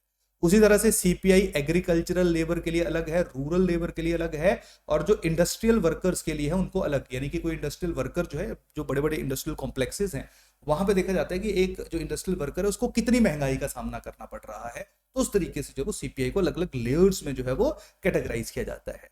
तो यहाँ पे आप लोग देख सकते हो कि सीपीआई कंबाइंड रूरल और सीपीआई अर्बन जो है वो आप लोगों को मैप पे दी हुई है। तो यहाँ पे देखो 2018-19 की मैं बात करूंगा तो सीपीआई रूरल जो है वो आपकी -0.4% हो गई थी, लेकिन धीरे धीरे with the passage of time आप लोगों को ये इंक्रीज होती हुई देखने को मिल रही है। और 20-21 या है ना, ये स्पेशली 20-21 वाला जो एरिया है ये वो एरिया है या वो टाइम पीरियड है जहां पे कोविड के कारण हमें इंपैक्ट मिला, जिसके कारण महंगाई जो है वो इंक्रीज हुई, फूड आइटम जो है वो उनमें हमें बहुत ज्यादा वृद्धि देखी गई। और 20-21 में जाते जाते 6.1%, और क्योंकि अब ज्यादा जो है वो कंजम्पशन ओरिएंटेड इकोनॉमी हमारी मूव हो रही है और उसके साथ साथ जो बर्डन पड़ा हुआ है जहां पे सरकार के द्वारा बहुत ज्यादा अनाज जो है डिस्ट्रीब्यूट किया गया, तो कहीं ना कहीं जो महंगाई का इंपैक्ट है वो अब हमें रूरल एरियाज में भी देखने को मिल रहा है। सिमिलरली अगर मैं अर्बन एरियाज की बात करूंगा तो देखिए अर्बन एरियाज में जो महंगाई है वो नॉर्मली मोर और लेस जो वो बहुत ज्यादा, मतलब जैसे फ्लक्चुएशन रूरल में है वैसे हमें अर्बन एरियाज में नहीं देखने को मिली। अर्बन एरियाज में जो महंगाई है वो हमेशा ज्यादा ही रही है। और ये जो ग्रीन कलर है ये आप कंबाइंड देख रहे हो जो आप लोगों को, क्योंकि दोनों को मिला के चलता है, तो यही कारण है जब रूरल में डिप आएगा तो कंबाइंड जो हमारी सीपीआई है उसमें भी हमें कमी होती हुई देखने को मिलेगी। ये कोई बड़ा बेटर तरीका नहीं है, इसको भूल जाओ, ये काम की चीज है। यहां पे देखो कंपैरिजन है, यहां से आपको पता चलेगा ये 2017 का है, ये जो जो भी ब्राउन सा कलर और ग्रीन सा कलर 2021 का है। तो देखो यहाँ पे कंपैरिजन करो, जो फूड बेवरेज है ऑलमोस्ट सेम था 2017 और 2021 में, बड़ा फर्क नहीं है। जो फ्यूल एंड लाइट्स है, क्लियर, यहां पे देखो जो 2017 है वहां पे बहुत ज्यादा महंगाई हमें देखने को मिली है एज कंपेयर टू 2017। इन्फ्लेशन जो है वो थोड़ी सी कम है 2021 में, क्लियर, अगर मैं फ्यूल एंड लाइट की बात करूंगा, क्लियर। अगर मैं क्लोथिंग एंड फुटवेयर की बात करूंगा तो यहां पे देखिए 2021 में जो महंगाई है वो आपको ज्यादा देखने को मिल रही है, क्लियर। इसके साथ साथ अगर मैं पैन टोबैको इंटॉक्सिकेंट्स की बात करूंगा तो 2018 में ज्यादा थी और 2021 में जो वो हमें कंपैरेटिवली कम देखने को मिल रही है। तो यहां से ज्यादा मैसेज तो नहीं जा रहा है, यहां से यही मैसेज हम लोगों को लग रहा है कि इससे पहले जो महंगाई की आज हम बात कर रहे हैं तो 2017 में हमने इससे भी ज्यादा इन्फ्लेशन देखी हुई है। हाँ, जो क्लोथिंग एंड फुटवेयर है वहां पे क्योंकि कोविड का इंपैक्ट ज्यादा पड़ा, कोविड का इंपैक्ट मेन ये पड़ा, क्लियर, कोविड का इंपैक्ट जो वो हमें मेन इसलिए देखने को मिला कि यहाँ पे जो import of clothing and footwear है वो कम हो गया और जिसके कारण चीजों की जो कीमत है उसमें बहुत ज्यादा इजाफा हमें देखने को मिला। लेकिन 2017 में भी जो क्रूड ऑयल के प्राइस है वो बहुत ही ज्यादा थे, वो तो मतलब वो पीक के ऊपर ही थे। तो यही कारण है, इवन दो ये 9.3 जो है ये भी बहुत हाई नंबर है, कोई बड़ा कम नंबर नहीं है। ओवरऑल जब हम देखते हैं कि इस बार जो हमारी महंगाई इतनी ज्यादा हुई है तो उसमें ये जो फ्यूल है ये बड़ा, या फूड एंड बेवरेजेस है ये बड़ा इंपॉर्टेंट रोल जो है अदा कर रही है। लेकिन इन्होंने 2017 के साथ इसको कंपेयर किया है जो काफी इन्फ्लेटेड ईयर था, क्लियर। अब देखो यहां से थोड़ा सा आइडिया लग जाएगा आपको, है ना। ये अर्बन इन्फ्लेशन और रूरल इन्फ्लेशन 2021-22 की है। तो ये जो लाइट वाला कलर है ना ये अर्बन है। तो देखो फ्यूल एंड लाइट अर्बन में 22.4% बढ़ी है, रूरल में 12.5 बढ़ी है। टोबैको कंजम्पशन इंटॉक्सिकेंट्स जो है वो रूरल एरियाज में कम ही होता है क्योंकि थोड़ा सोशल प्रेशर भी होता है। शहरी क्षेत्रों में 7.3% जो भी इंक्रीज हुआ है, या गांव में रजिस्टर नहीं होता क्योंकि थोड़ा देसी चीजें वहां पे ज्यादा चलती हैं। क्लोथिंग की अगर मैं बात करूंगा तो रूरल में जो क्लोथिंग का खर्चा है, क्योंकि थोड़े डिस्टेंट एरियाज में आप लोगों ने चीजों को भेजना है, तो वहां पे इन्फ्लेशन ज्यादा है as compare to urban areas, clear. Food and beverages की बात करेंगे तो गांव में अगेन थोड़े डिस्टेंट एरियाज हैं, वहां पे चीजें आपको महंगी मिल रही हैं as compare to urban areas. तो आप लोग यहाँ पे कंपेरिजन देखोगे other than fuel and light, आप लोग जो है वो बहुत ज्यादा डिफरेंस जो वो नहीं देख रहे हो। हाउसिंग, चलिए गाँव में तो कोई महंगाई बढ़ी नहीं है, शहरों में 3.2% जो आप लोगों को इंक्रीज देखने को मिल रहा है, क्लियर। अब यहाँ पे सीपीआई आर रूरल की अगर मैं स्पेसिफिकली थोड़ा सा जो बात करूंगा, क्लियर, तो 2020-21 में जो फ्यूल एंड लाइट है वो माइनस में ही चलेगी क्योंकि कोविड का बहुत स्ट्रॉन्ग इंपैक्ट जो हमें रूरल एरियाज में जो स्पेसिफिक टाइम पे देखने को मिला। तो यही कारण है कि रूरल एरियाज में जो है वो आप लोग देख रहे हो कि जो फ्यूल एंड लाइट है 2020-21 में माइनस होगी, लेकिन जैसे ही कोविड का इंपैक्ट इंक्रीज हुआ फिर से हम लोगों को इन्फ्लेशन जो है वो बढ़ती हुई देखने को मिली। शराब की अगर मैं बात करूंगा तो 2020-21 में ज्यादा होगी, क्लियर, लेकिन अब जो है वो थोड़ा सा कम महंगाई जो है वो देखने को मिल रही है क्योंकि स्पेसिफिक टाइम पे जब तक बंद थे तब तक तो ठीक था, लेकिन जैसे ही खुले तो ऑब्वियस ही बात है डिमांड ज्यादा होगी, एकदम सप्लाई पीछे से नहीं आ रही थी। जो डिमांड सप्लाई की डिस्ट्रप्शन है उसके कारण जो है वो इंटॉक्सिकेंट्स जो है वो, क्योंकि वहां पे बड़ा ज्यादा रेगुलेशन नहीं होता है प्राइसेस के ऊपर, तो वहां पे हम लोगों को जो 2020-21 में ज्यादा इन्फ्लेशन जो है, ज्यादा महंगाई जो है वो देखने को मिलती है, क्लियर। इसके साथ साथ अगर मैं बात करूंगा होलसेल जो प्राइसेस हैं, क्लियर, ग्रेन के हैं, जैसे गेहूं है, बार्ले है, क्लियर, या कॉर्नफ्लोर है या मेल्स है, तो यहाँ पे भी आप लोग जो है वो वेरिएशन देख सकते हो। क्लियर, 2017 और 2021 का है।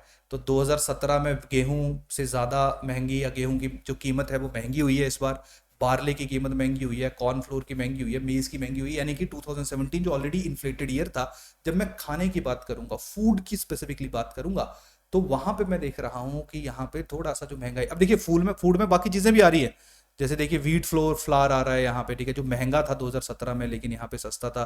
बासमती की बात आ रही है, क्लियर, राइस की बात आ रही है, लेकिन जो मैं स्पेसिफिकली जो हमारे मेन स्टेपल डाइट है, वीट है, बार्ले है, क्लियर, बार्ले तो नहीं खाते हम, वीट है या मेज है, मक्की खाते हैं, तो वहां पे आप लोग देखोगे कि जो वेरिएशन है वो बहुत ज्यादा है 2017 और 21 में। तो जो सबसे इंपॉर्टेंट चीज होती है जीवन यापन के लिए, वही हमें महंगी देखने को मिल रही है। उसके साथ साथ दालों की अगर बात करोगे तो देखिए दालें भी, ये सारा रेड वाला जो एरिया है ना, देखो सब ज्यादा दिख रहा है आपको, चाहे मैं सोयाबीन की बात करूं, चने की बात करूं, मलका मसर की बात करूं, मसूर, राजमा, मूंग, कुड़द, जिस भी दाल की बात करूंगा, हर एक में जो है वो मेरे को ज्यादा देखने को मिल रही है। तो मतलब जो काम की चीजें हैं, यानी कि जो लोग रियलिटी में ज्यादा कंज्यूम करते हैं, वो ज्यादा महंगी हमें अभी होती हुई देखने को मिली है। अब सवाल यहाँ पे यही आता है कि इतनी ज्यादा कॉस्ट है, इतनी ज्यादा महंगाई है, तो उसको कैसे टैकल किया जाए। तो इसके लिए सरकार ने national food security mission launch किया हुआ है, जहाँ पे लोगों को जो है वो बहुत ही कम दाम पे जो है वो अन्न प्रोवाइड किया जाता है। इसके साथ साथ जो अबव पॉवर्टी लाइन वाले लोग हैं उनके लिए भी राशन सरकार प्रोवाइड करती है। साथ में Himachal Pradesh state civil services को जो कॉरपोरेशन है उसकी फॉर्मेशन की गई है, जिसका मेन ऑब्जेक्टिव यही है कि जो नेशनल फूड सिक्योरिटी मिशन है और उसके साथ साथ जो टारगेटेड पब्लिक डिस्ट्रीब्यूशन सिस्टम है, जहाँ से डिपो वगैरह से आप लोगों को खाना वगैरह मिलता है, उसको जो है वो प्रॉपरली चैनलाइज किया जाए, उसकी इंप्लीमेंटेशन जो है उसको ओवरसी किया जाए। इसके साथ साथ जो एसेंशियल आइटम्स है, एलपीजी, डीजल, पेट्रोल, केरोसिन, ये सारी की सारी रीजनेबल रेट्स के ऊपर जो है वो लोगों को प्रोवाइड की जाए।